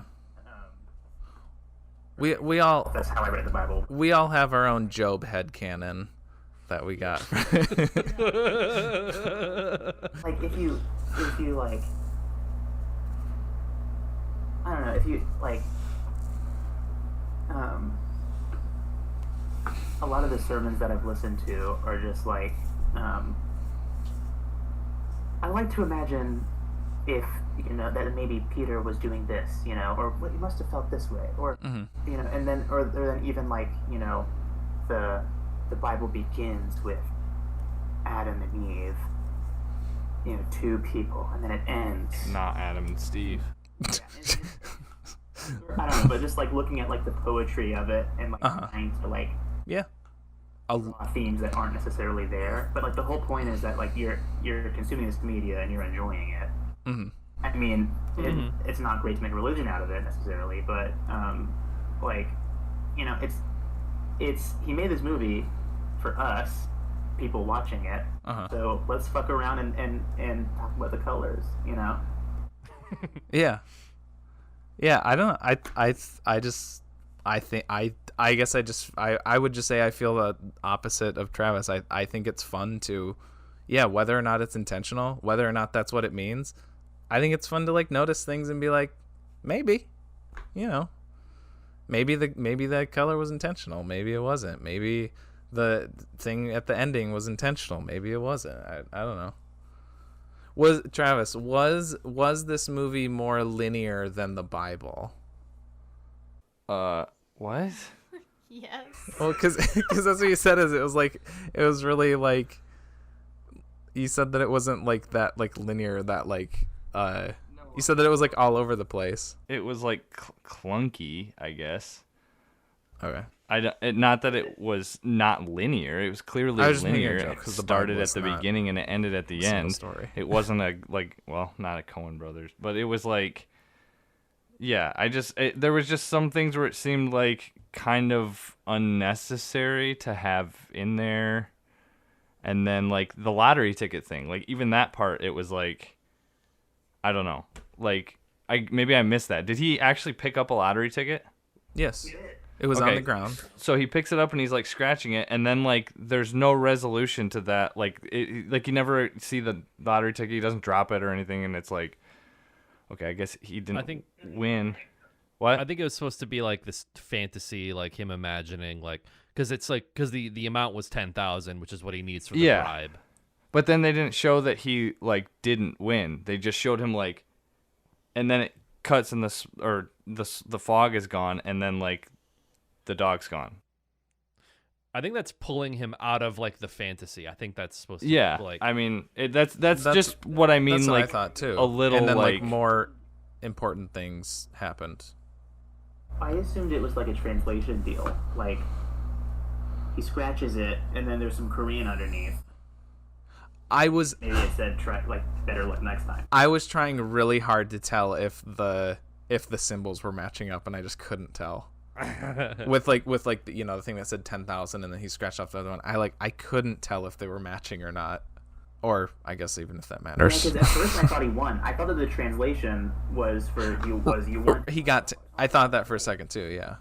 And then later, when his wife gives him the $10,000, I'm like, okay, I guess maybe he didn't get it. You know what? I can't read Korean. Maybe he didn't get it. Oh no! I mean, I figured, I knew that he didn't get it by then, but I was I assumed that just by his reaction he didn't get it. And then he noticed the dog was gone and figured he needed to focus on that. I don't know. Yeah, I think it would have been better if like it would have showed like the impact things had on Of the him. dog hitting the ground. That's gross. No, like the lottery ticket thing, like you don't see, obviously he's disappointed, but like how did that affect him? Like, did he internalize anything? It didn't seem like there was any kind of growth in him or change. And at the end, when he apologizes, he's drunk, and it seems like he does it out of feeling guilty because she's being so nice to him, and he knows that he doesn't deserve it. But it's not like, oh, I want to be different. Oh, I was wrong, and I want to acknowledge this. It's like, it wasn't super impactful to me because of that. I think that's part of it. The lotto ticket part or the Just confession like in the part? whole thing, like it just didn't feel like there was a lot of resolution in it to me. Yeah, the character didn't grow. Yeah. no, I don't know. I think that was the point, or at least none like of them. that's his like his sort of style is like morally ambiguous characters. I think it's supposed to make you think. I guess I don't know. Yeah, they're no. I mean, the main guy is kind of like an anti-hero. Like he's not. Yeah, kind of. Not even. I don't even know if I would say. I mean, he's not even really an anti-hero. He's like a middle hero. He's just a guy. He's just a Yeah. guy. Antagonist, I think. Yeah, it's weird. I don't know. The lottery ticket scene, the way that I saw it was like he was so focused on the 10,000 that he needs that he lost the dog. You know, it's like it was a priority. Yeah. It was a priorities thing, and that's what I took away from it, as opposed to like he had a chance at 10,000 and lost it, and he needs to like grieve it necessarily. Yeah, and then I think when he doesn't get it, I think the reason you don't see a reaction is just because he's like, that's my life.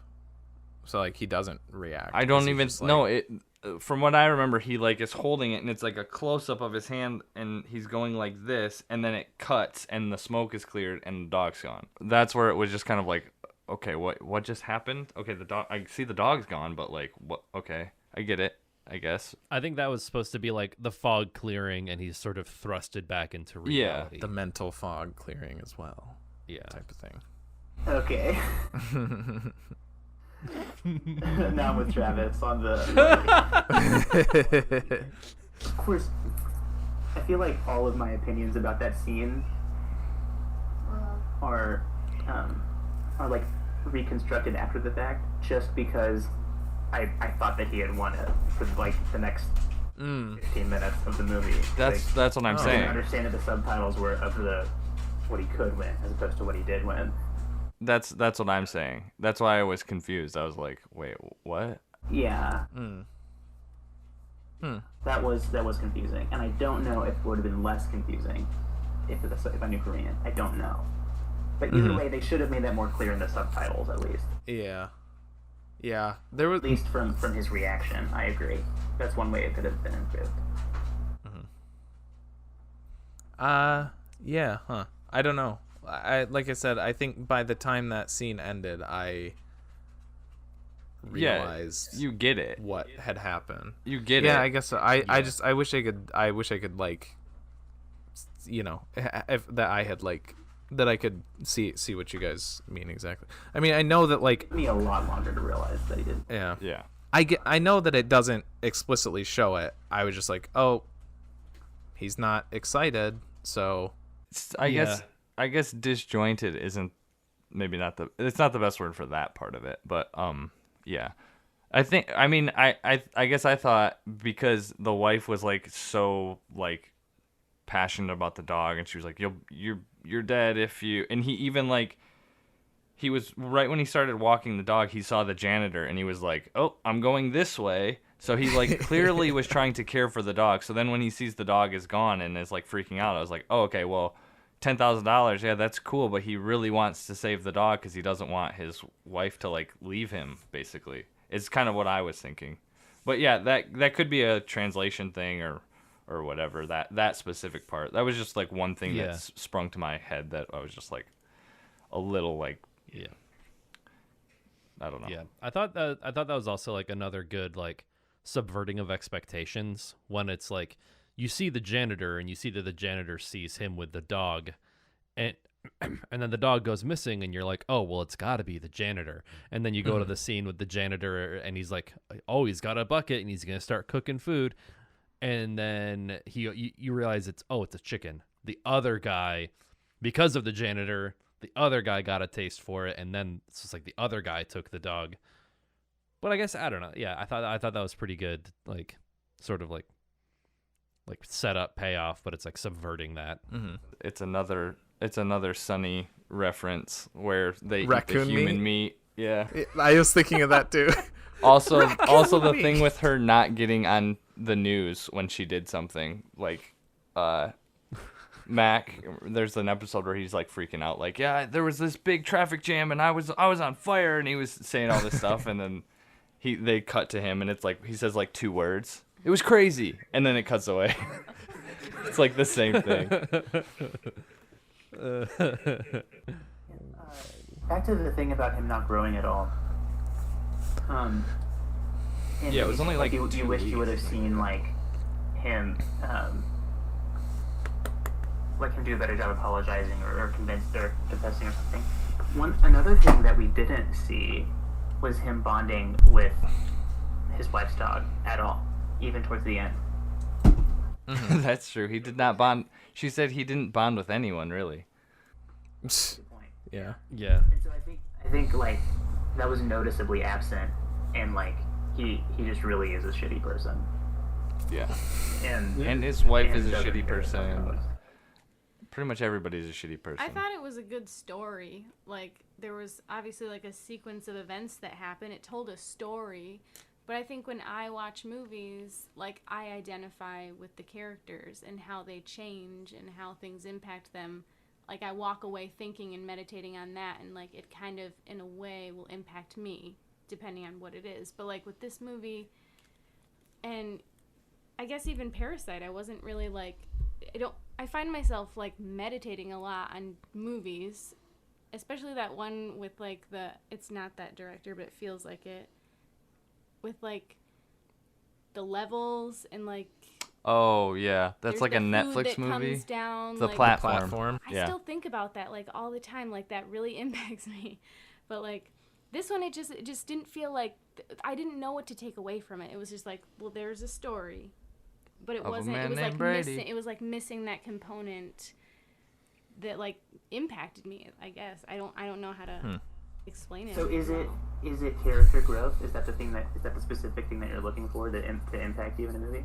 Like, I like to see what goes on with the characters internally, and usually there's some kind of change, I think, or like relationships. You know, they grow or they change or they break up for whatever reason. You know, and this just didn't like it was like a freeze frame in time. Like everyone walked away the same. That's kind of what I was saying earlier. It's kind of like a Coen Brothers movie where it's just like, here's a chunk of time. It's kind of significant. It's just like, and then they just like end. I think it's Coen Brothers, right? Like, Yeah. like Simple Man. love that. You what? I Yeah. love that. Yeah, see, I What, Like- characters like- don't change? they're. I mean, they're It's not fine. necessarily I don't that. hate them. Yeah, like It's, it's fine. It's yeah. just like Hudsucker The best Proxy. example I can think of is like Burn After Reading. Yeah. At the very after everything that happens in that movie, like the last shot, is it J.K. Simmons or who's like the guy? I haven't seen that in forever, but I do really like It's that like movie. all of this crazy stuff happens, and then at the very end, like the dude in the FBI is getting a briefing, and he's just like, and then, like he's told this whole fantastical story, and then he's like, so what do we know? Oh and they're yeah, like, that's right. Nothing. And then it like because the Yeah. movie starts with like a zoom in on Earth all the way to the FBI headquarters, and then the end of the movie he's just like, well, I guess keep me posted, and then it just zooms out and that's the end of the movie. Which like Yeah. I don't know, I really like Coen Brothers movies, and I like them for that, where it's like a snapshot, and it's like I don't know, I guess for me personally, I don't necessarily like identify with like certain characters. Like I don't get invested in characters in that way, but I like to draw conclusions from how characters act, and it's like that moral ambiguity, that sort of like, well, why didn't he grow? Like I think it leads to more questions, and I think I like that aspect of it. Yeah, Really interesting. I would agree. So you don't identify with the characters. It drives my girlfriend crazy. We were watching like Breaking Bad over quarantine. She's like, I hate Skylar. And just like all these, I don't know. And it's just like, oh, well, I mean, she's reacting sort of like how someone would react in this situation. Like I watch stuff like that, and I'm not like, I hate this character and I love this character and I want this character to die. Like I don't watch stuff that way, and it's jarring to people. Yeah, like I feel like I'm more like Nick. We're like using Breaking Bad as an example. Like Walter White is not he's not. I don't see I don't see any of myself in him. I don't like. He makes meth and kills 2 guys in the first episode. So like, yeah, I don't like. It's all downhill from there. So if you don't identify with him, like, sorry. But I can still like. I don't. I guess I can go both ways. Like I do sometimes, but if it's a movie like this, no, I don't really see myself in any of the characters. But I don't think and that's like, really what she's saying. I would agree that like there's not much change. Like we even said, the main character doesn't really change at the end. He's kind of just the same, and maybe he's somewhat moved past like how he's like in the movie, but it like instead of like looking for like the development in the individual characters, what you were asking what we got out of the movie, if we didn't get anything out of like his development or whatever, or lack thereof, it's like it's the story as a whole. I guess it's like the story is the character. It's like we got the whole the like the class struggle stuff, which is like the more like cliche, like that's what Bong does and all the stuff, but like that, and just like the overall themes, that's I don't know, that's kind of what I got out of it.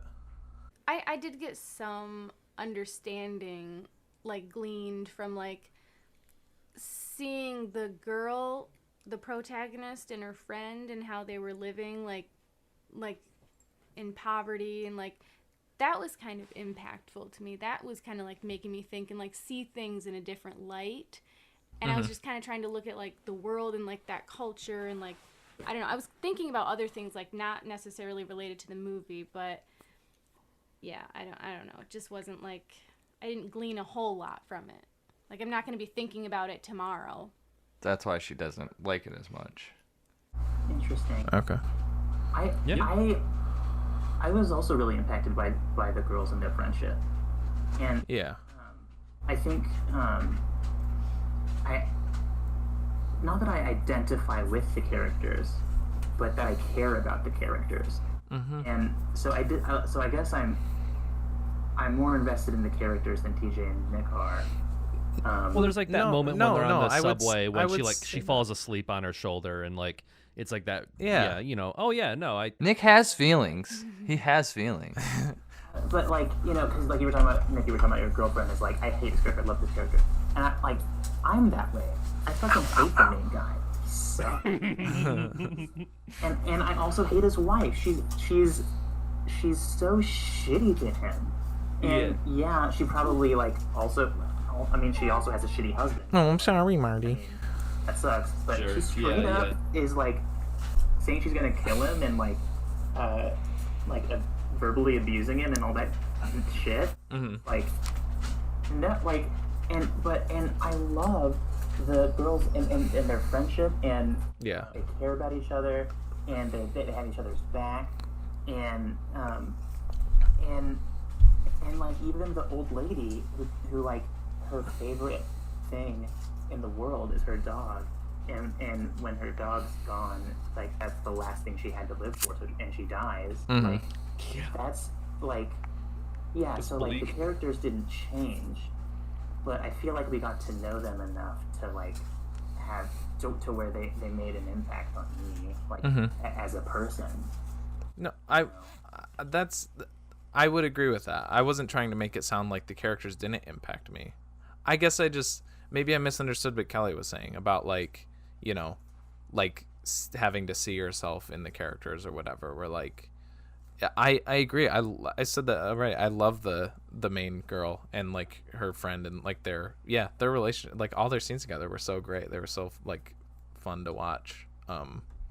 I think it's less about seeing yourself in the character and instead seeing like more of the opposite, seeing what part of the character reflects you. That kind of sounds like I'm saying the same thing, but like if you're watching The Joker or like Breaking Bad, like like they're both bad guys, like they're bad people. So like you can't really see yourself in them, but you can see like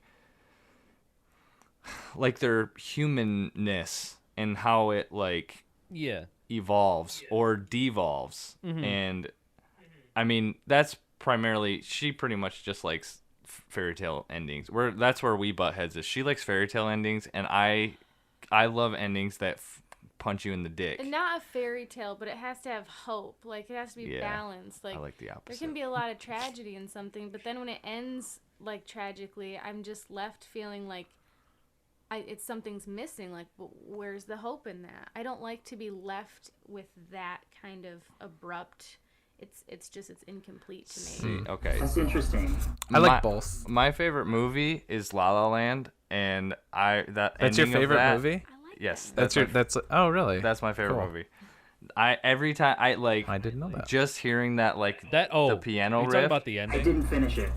I'm not going Oh, I'm not okay. going to say anything. The piano riff, like just that like I have to like watch that. It's kind of like Breakfast Club, like that would always be on like TBS or something, and you just be like channel surfing, like, all right, I guess I'm watching the last 45 minutes of Breakfast Club now. But every time I hear that piano riff, I have to. But that ending is such a. It's not like a bad ending. It's not like but it's you know, I'm not gonna say too much, but it's not like your quintessential fairy tale ending, I guess, is what I'm trying to get Breakfast Club at. had a nice ending with lots of hope in it. Which one? Yeah. Breakfast Club. No. I was talking about La La Land. Sorry, someone in my chat just said in all caps, "La La Land fucks. It's so good." It is, and I was kind of mad that it didn't win Best Picture, but also I'm a hipster, so I'm glad it didn't. Like, Yeah, I know, I was like so pulling for that movie, and then that's the one that gets like that was the year that they did like the fuck up and accidentally Moonlight. said that one first. Yeah. Kelly, I think I'm still having a hard time understanding what you're saying, because like you keep mentioning that you want that you keep mentioning characters changing, like as an example of the kind of thing you're looking for,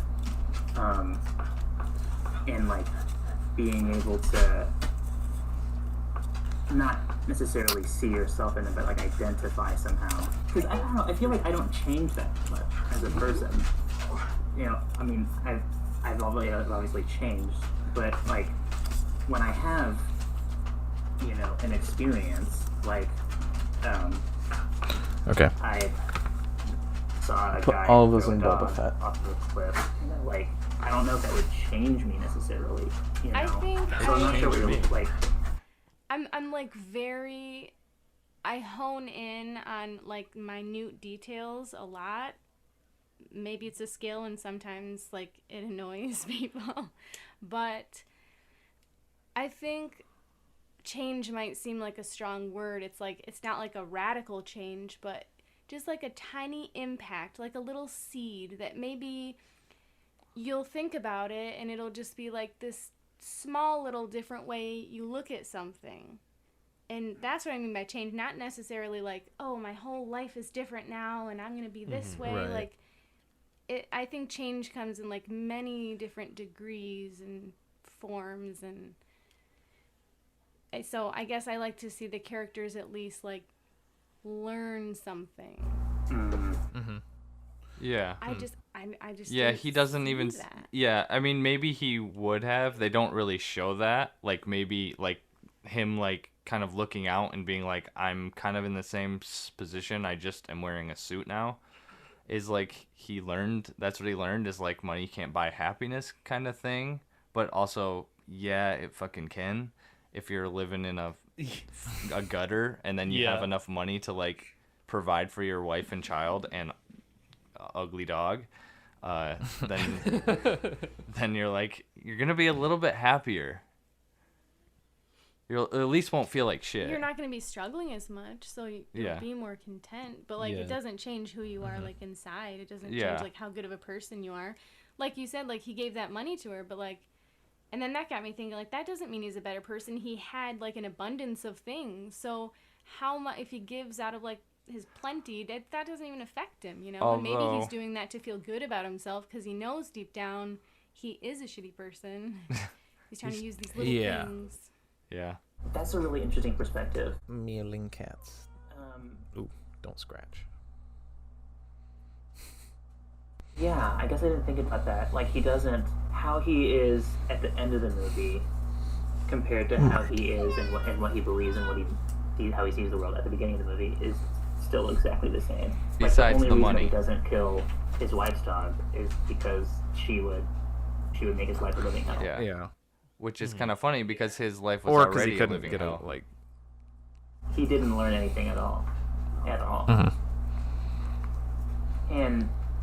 And but then again, like, and also like even the girl, she didn't learn anything either. I mean, she's just the same person kind of doing her thing. But we never saw like, did we see anything that was like, things are different now that I witnessed a dog murder? Maybe because, like, she seemed to be not super focused, but she I don't know. I guess the way you guys presented it earlier, maybe she was being a little bit more altruistic, but I guess my view of her was shaped on that she was trying to do stuff to become whatever, some news famous. I don't know if she was going to try to build a career off that or something. And then at the end, she's just like getting away from it all. She's out in the woods, just like that's not important to her anymore. It was like turning around, like I mean, on one hand, it was a crowd, like it was the guy, the yellow poncho version of him throwing confetti, like there was like hundreds of them. So she wanted like the adoration of a bunch of people. But then at the end, she was like, "Oh, okay. Well, my friend's actually the most important. She wants to go on a hike. Let's go on a hike." I think you're right. Yeah. I think that's her arc. Take that, Upton Sinclair. Maybe that wasn't her only motivation for saving dogs, but Yeah. Because remember the scene with the prank call? Sorry. Yeah. Oh yeah. Yeah. Where That's she right. was all excited about getting to be on TV and like hanging out with her high school crush, and like there's this famous singer now. Right. She's like ready to throw on some clothes and go on the train. Right. Fuck like the family that she's living with, fuck her job. Oh yeah, this is my chance. Or like this is right up my alley. And then in the end, just kind of going on a hike in the woods, being content with her friend. Yeah. And that's like what I was saying.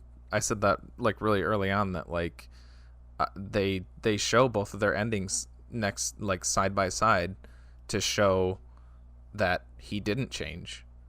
He's stagnant. She did change. That's the change. The change isn't the characters as a single person. It's the characters together. That's what you get out of it, I think. It's the You made a face, contrast. Kelly. You made this face. Oh, I was thinking like the ending. I see her differently. Like I think she had a good heart like the whole time, but maybe her life was so uneventful and boring, and this movie just cut to like, oh, look at all these really big events happening right now to these people. So she had a good heart, but she never had a chance to like act on that. You know, like she never had these big things happen where she had to go chase someone down and risk her life and her time, and it cost her job. Like it cost her a lot, but I don't think she was doing it for the fame. And I don't necessarily think there's anything wrong with like being all excited for an opportunity, and like I didn't see it like she was necessarily like, oh, screw my family and screw you guys. Like maybe she would have been like, hey, I'll help you guys out now that I'm more fortunate. Like we don't know. And I have faith that like just watching her character that she would have done well had she been, given that opportunity if it was real. And I just saw the ending like she was kind of like just getting the fruits of her labor. Like that's what she wanted, and she did well, and there she was having her hike that she wanted. Yeah, like You're right. like she saw that her clip from the news got edited out, and and instead of like finding a dog and throwing it off of the roof, she was just like, oh, okay, and then went and did Exactly. her hike. Yeah. And She did what he wanted to do, but instead he threw a dog off the roof. Yeah. That's like a perfect. Yeah. Well, yeah, because I think that's what I pulled from it. Like kind of like what TJ was saying. Like after this dude goes through all of this stuff and finally achieves his status that he so desperately wanted throughout the whole movie, and he's still miserable. Like I think that's the point. Not necessarily his growth as a character, but you see him go through the sort of like. But it's like I think that's the point. You see him go through all of this, and then at the end of the day, he's still just as miserable. And but yeah, you look at her and it's just like she's still pretty optimistic about the world and isn't like cynical or like morbidly depressed about it or whatever. But yeah, I think that's the conclusion that I drew, was just like, yeah, that's this guy who went through all these things and still sort of like realized that all of these things like still couldn't bring him what he really needed, and like he was ultimately still like dissatisfied, which doesn't really fill you with like I guess a good feeling afterwards. But for me, like endings like that make me think about Things. that. Yeah, it makes me think about stuff. Things and stuff. I just want to put it on the record that I don't think the girl did anything wrong the entire movie. No, me either. Made a wrong decision, never made a mistake, never did anything with questionable motives either really. Like even, like being excited to be on TV, there's nothing wrong with that. I don't know, I was just kind of like looking for like a change because Kelly wants one so bad. And, That's kind of, yeah. I think Travis has a more pessimistic view of her than we do, because I didn't think that she was doing it for the fame either. Because like even when she chases, I think maybe that's how it started, and then like throughout seeing like the old lady, like that kind of softened her towards it. I don't think she wasn't like hell bent on it. It wasn't like her one desire, like no matter what, I'm gonna climb to the top. Like Be a sellout. Yeah, Like she wasn't gonna do that. It wasn't like I just want to get on the news. It's like by getting on the news, that's gonna make me rich and famous, kind of thing. But then, yeah. And then think back to the scene where she sees the main dude throw the dog off the roof, and then she chases. That's like her gut reaction. She's not doing that because she wants fame. And then also after that's over, and then her friend's like, "Oh, you could have beat him up, and then you would have been on TV too." And then she has like that little like fantasy about her beating him up, and she's like, oh yeah, like almost like, oh, I hadn't thought about that. Yeah, I could have been on the news. I guess maybe I'm just poisoned by like social media with like the, you know, like Instagram or TikTok or whatever, where they have the videos of like people, they're like mock videos of people being like going up to somebody, like a homeless person, like giving them food, and then like as soon as they like end the Instagram video, they like take the food back, and like that's kind of what I was like seeing at first. That's what I felt at first, was it was like more that I could see that. Well, That's sort she of would like- be they that make a kind of point that person. she doesn't even have a cell phone, so she couldn't even use Instagram if she wanted. And that's why she got fired. Yeah. So Nick was saying how like he's in a shitty situation and he gets what he wants and it's still shitty, and like he doesn't change, and that's the point. And then Kelly was saying it's kind of like a snapshot in time and how nobody changes. And I guess I don't need a character to change or learn something from an experience. I guess that's not as important to me. Mm-hmm. Because I'd agree with that. Because I just need, I don't know, I feel like I just get the experience of watching this person be themselves, and then I think about that person. Mm-hmm. And so like tomorrow when I'm thinking about this movie, I'm gonna be thinking about like, you know, how shitty the guy. You think about the characters, yeah. And yeah, like and I guess I don't need him to learn something in order to like I think he did learn something. He learned that.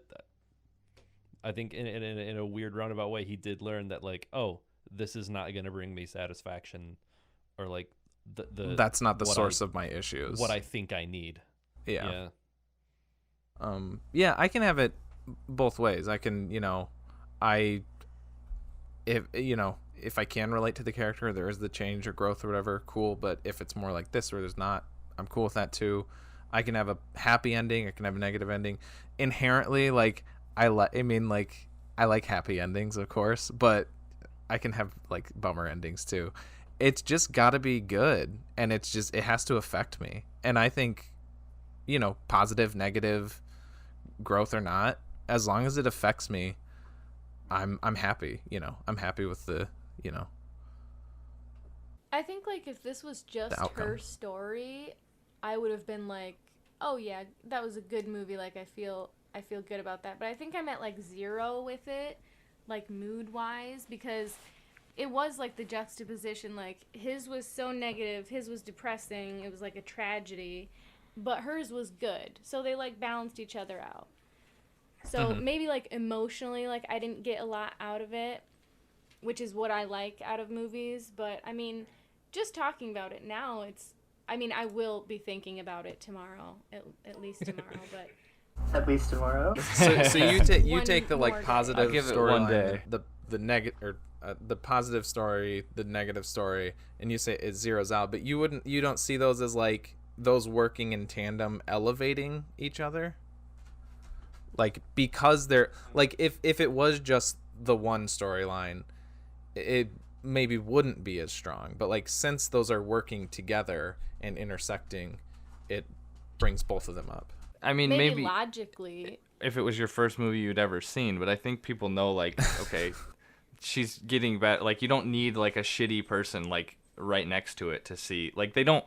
You can have one without the other, I guess. Like you could show parts of that thing, but like you don't. could. They're not like so interwoven that you need his story to see like her becoming better, I guess. And I don't know. I think maybe there's a little bit of a misdirect. Interesting, even though he is a bad guy.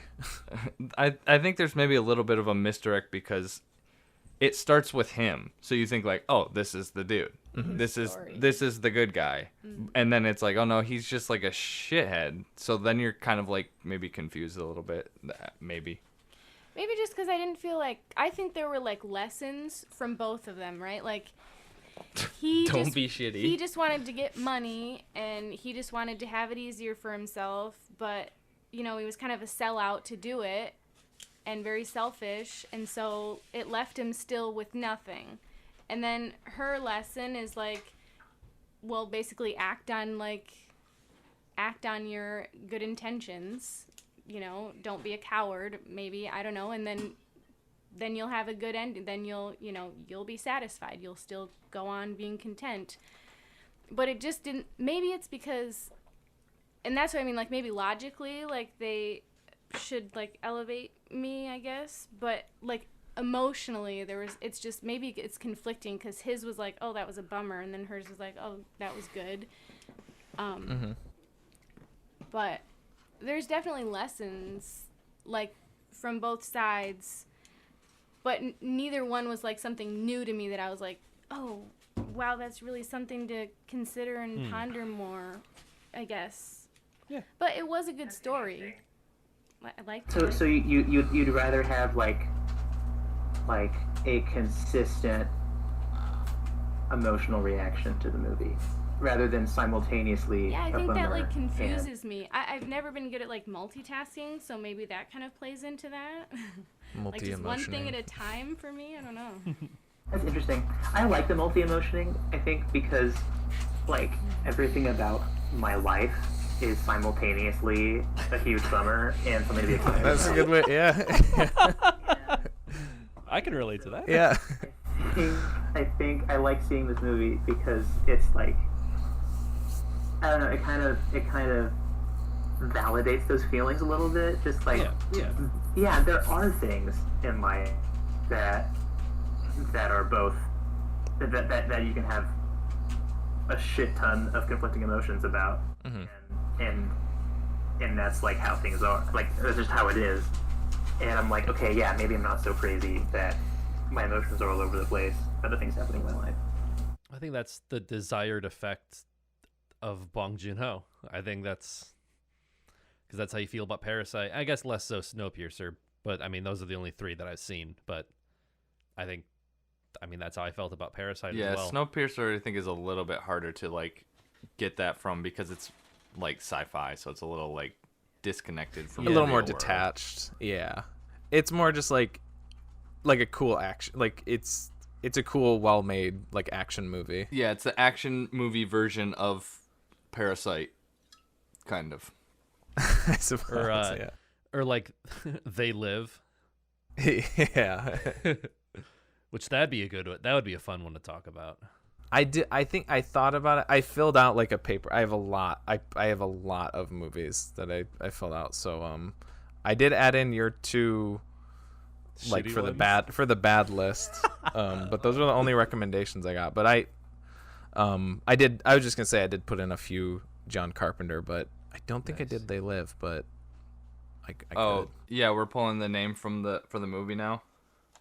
I mean, yeah, we're over 2 hours actually. Oh yeah. We got to rate before we Oh man. pull. Someone else. I always go first. Someone else go first. I haven't read your rating scale fully, so I don't know if I'm. It's actually normal now. It's a normal rating scale now, basically. What do you mean? Like before, it was weird. It was like how you were explaining it was weird, but it's like a normal, just like I did want to break it down just so it's on the record for the show or whatever. So a 1 out of 10. I broke it down I did add grading in too, just to kind of like make it more easy to grasp or whatever. 1 out of 10 is complete garbage, F minus. 2 out of 10 is terrible, F plus. 3 out of 10 is very bad, D minus.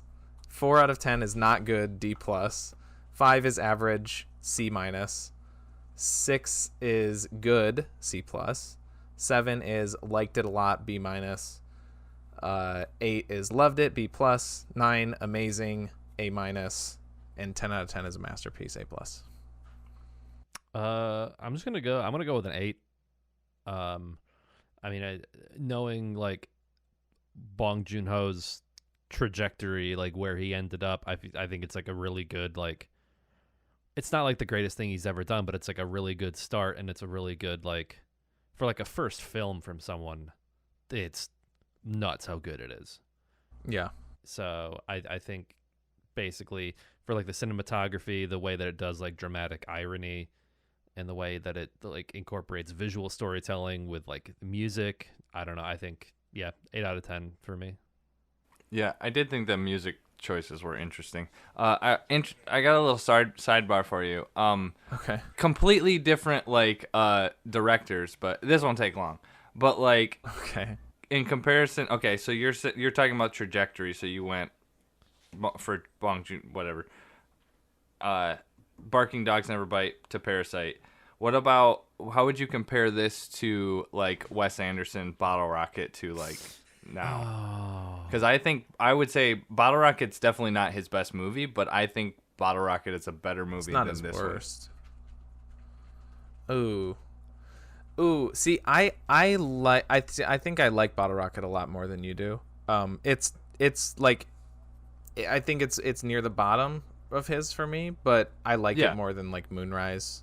Yes. And maybe Isle of Dogs. I think Isle of Dogs. Probably, yeah. But I like Isle of Dogs too. I'm just saying it's not his best. No, that one feels more. This one, it feels more. Even though there are those amateur traits, it feels more professional, I guess, than it feels more. Really? If you're asking like a better movie, I don't know. I'd have to. I haven't seen Bottle Rocket in so long, but I know I like it quite a bit. I'd have to watch it again if I like personally prefer it over this. Mm-hmm. But I would say this is a better made movie. Yeah, I think you should rewatch it. Okay. There is a little bit of amateurness to it, but I thought maybe it's just budget and equipment shit. But like, Bottle Rocket was also before this, and I think it looks. It's also an American movie. That's what I'm saying. It's just cleaner, I guess. Yeah, I could see that. I don't know. I would have to watch it again to really have a definitive answer, but that's what I got now. Okay. Anyways, next person for rating. You go, Moose. 7. I liked it a lot. 7. Yeah, I didn't love it, but I liked it a lot. So like if I was hanging out with friends and we said, hey, let's watch this movie, I'd be like, oh yeah, I like that movie a lot, you know. But if someone was like, hey, what's a movie that you love? I'd be like, Crazy Stupid Love, you know. But I wouldn't say this one. Moose, I don't love it. You do get my scale, because that is exactly how I would describe a 7. And this is a 7 for me too. That's exactly like you got it. Awesome. Yeah, It's good to be on the same wavelength. Yeah, this is a 7 for me too. I'll say when I rated it last night, I was actually stuck between on Letterboxd. I have a Letterboxd account, if you guys didn't know. I was stuck between a 6 and 7. I went with 7, but it was between those. But then after this discussion, I'm more like solid in the 7 camp. Yeah, 7. What do you think, Travis? I'm gonna cop out a little bit and say like a 5.5. So just like slightly better than average. Oh, I guess I figure C as being average. Going off of how you read it, you said 5 was C minus. So okay, I know, okay, but then I'm gonna school say 5. grades don't work with a 1 to 10 Well, scale. I'm just playing by the rule that you said 5 was C minus, so I was going with C like average. So Okay. I'll say 5. Because to me, I would say average is 5. So I'm just gonna say fuck your grading scale. I'm going with 5. I just did. I'm going more off the numbers. The grades were more just kind of like a simpler grouping. Okay. I don't know, but Yeah. the numbers are the actual. You know, I guess that's the actual. I guess, rating. and I'm not. If I were to rate, I don't rate based on like just on how much I like it. I guess because like La La Land, I don't know if I would necessarily. This might sound strange. It's my favorite movie, but I don't know if I would necessarily give it a 10. Kind of like, you know, like The Sandlot is one of my favorite movies, but that's definitely not a 10. Like That doesn't make any sense. You mix in like technical. Like, yeah. So like it's a 5, but like I said before, I would watch Cats like way before I would watch. Even though that was like a 2 or whatever. And I gave it a 2 based on just me being nice, because I wanted to like not like say anybody did I wanted to say, oh, good job, but it fucking sucks. A nice try. Yeah. Nice try. Yeah, nice try. A participation trophy. I don't feel qualified to like judge movies based on their technical merit. So I just go entirely on whether I liked it or not. Yeah, I mean, I have to add. I guess basically, I don't know if I would never give a 1. So yeah, it's a little bit. Unless weird, it was maybe, like offensively bad, or it was like really obvious that like nobody tried or something. Like those Yeah. directed video Bruce Willis movies. Or I guess. something. I mean, I guess like that, because then I've already got myself into like a weird quandary, because like I said, I would watch Cats before this, but I'm not gonna give this one a 1 because it clearly isn't a 1. Like that seems crazy. Yeah, I get what you mean. I'm kind of. I get you. I do kind of like. I put more in my personal investment, but if there's a movie that I like didn't like, I would I'd maybe bump it up a little bit if I thought that it was like well made and wasn't just like, you know, a cash grab or something like that. Yeah, like Invisible Man. Like what? Like Invisible Man. That's a fucking terrible It's movie. like Hollow Man. Oh. It's a So rip-off bad. of Hollow Man. Well, it's the original. Oh, it is meant Superman. to be. He's the original. Yeah. What's your rating? Yeah, what would you give it? Well, I liked watching it, and I started to fall asleep, but then like it was very captivating, so I didn't fall asleep even though I was very tired today. But like there was parts where like it had me on edge, like I was clenching my fist, like my heart was racing sometimes. So like it was definitely like enjoyable of an experience, like watching it. So I would say, I guess 6. Oh, you're sleeping on the couch. Okay. That's what I was. It's like a 5.5, but you want whole numbers, so I would go. You would say 5.5 otherwise. If I mean, could. it's you can give it half 5.5. number Okay, if she you can want. sleep on the foot of the bed. Yeah. Yeah, we should, when Travis doesn't like a movie, we should just have Kelly on instead. Okay. Okay. All right, everybody. For real. Just like talking to frustrate each other. It's not a fun way to do this.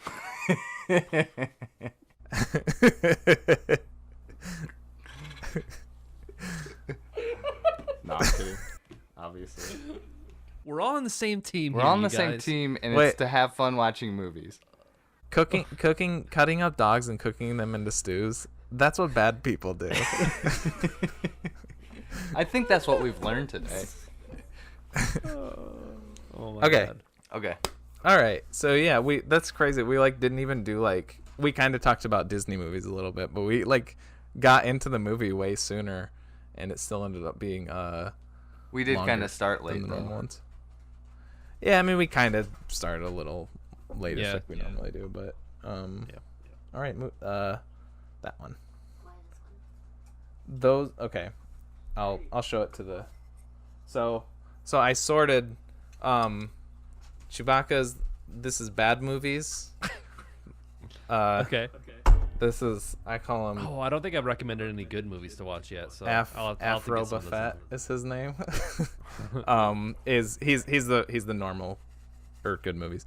So what I was thinking, what Yeah, before you pick them, do you have a scrap of paper where you can put Star Crash on and put it in the shitty movies cup? I'll do it after. I'm not gonna do shitty movie today. So Oh, okay. I was gonna say I'm thinking Good. Since I was thinking first of the month, but the next week is the first of the month. So I'm thinking last Friday of the month we'll draw from the Chewbacca head, from the shitty Oh, okay. cup. And there's a lot. That's today. I have like maybe like I have a few actually, maybe like 15 in here, but I have like 50. That's today, or so bud. in here. No, so next Friday's The first Friday of April. yeah. So it'll be the end of April. So since we did 2 in a row, more or less, you know, that was before we kind of had the system down. But since we did the 3. like, 2 not great movies in a row, I wanted to wait a little bit longer. So we'll do those at the end of the month. So we'll drop from the good one. Oh, interesting. Okay. Oh, shoot. I wanted to preface, too. I'll just say it. House of Flying Daggers, directed by Zhang Yimou from 2004. So another foreign film. Cup. Yeah, let's get another cup for foreign films. I checked. I hadn't checked all of them, but I think this one is. I need to go through, and I did like half of them before we had to start. But I want to make sure they're at least available on Amazon to rent, like at the very least. I didn't want to like cross-reference and check everything. And if that's the case, like if the only way that we can watch it is to rent it on Amazon, I'm okay with, paying the rental price and hosting again or whatever. If it comes to that. So yeah, it should at least be on there. I also made sure a lot of them are on. I did a lot from HBO too. So yeah. So next week is House of Flying Daggers. Cool. I'm interested. It'll be a new. It'll be, even though it's well, no, it's not. No, I'm stupid. It's Chinese. It's Chinese. Yeah. Not Korean, but it's a very different movie than what we just watched. Some apple. I have a lot of foreign films in here. Great. Just so you know. Awesome. I might what I might do now is like, because I have a couple Zhang Yimou movies in here. I might like pull the rest of his out until we've done a few more, and then I'll put those back in or something like that. So it's not so we don't draw like a bunch of his movies in a row or something like that. Yeah, I was gonna like grab some movies, or I'm still accepting submissions. Yeah, so I just you didn't guys do it. Just I was message me. I'll and get some in there. I was I'll just add 'em in. lazy. I was gonna throw one in, but I don't know how everybody would feel about it because it's got Shia LaBeouf in it. I don't care. Is it holes? No, but recommending but we also watch yes, yeah, Holes You too. should. I just because he got canceled recently, so I don't, Oh, did he? Oh, like some domestic abuse thing. Yeah, Oh. yeah. I don't know. I don't know if anybody's seen Honey Boy or Peanut Butter Falcon, but I haven't seen either. I've wanted to see Honey Boy for a while. Yeah, I have. I've seen both of them. I like one of them a lot. The other one I wasn't. Peanut so Butter hot on. Falcon. I really like Peanut Butter Falcon. Yeah, Yeah. that was great. But yeah, we can throw that in. I mean, I have a lot of foreign films. I have a lot of old movies in here too. I'm sure we're going to be talking about questionable things. Okay. Like the animal abuse thing in this. There's I have a lot of really old movies where I'm expecting some casual misogyny and stuff like that. So we're just gonna have to roll with the punches together. I think a lot of that stuff. Have you? Have you ever seen Lawless?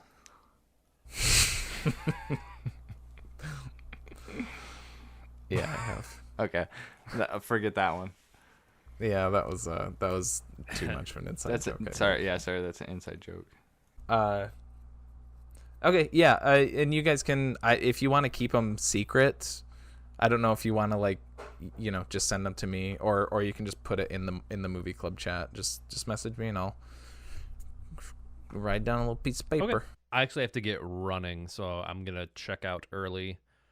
But yeah, good talks. Oh yeah, no, we're done. We're just kind of We're done. We're just kind Get of out of here. meandering at this point. All right, cool. So sweet. I will see you guys next Friday then. Yup. Sounds good. All right, I will catch you later. Peace out, guys. See ya. It was fun See ya. chatting again. Bye. Bye.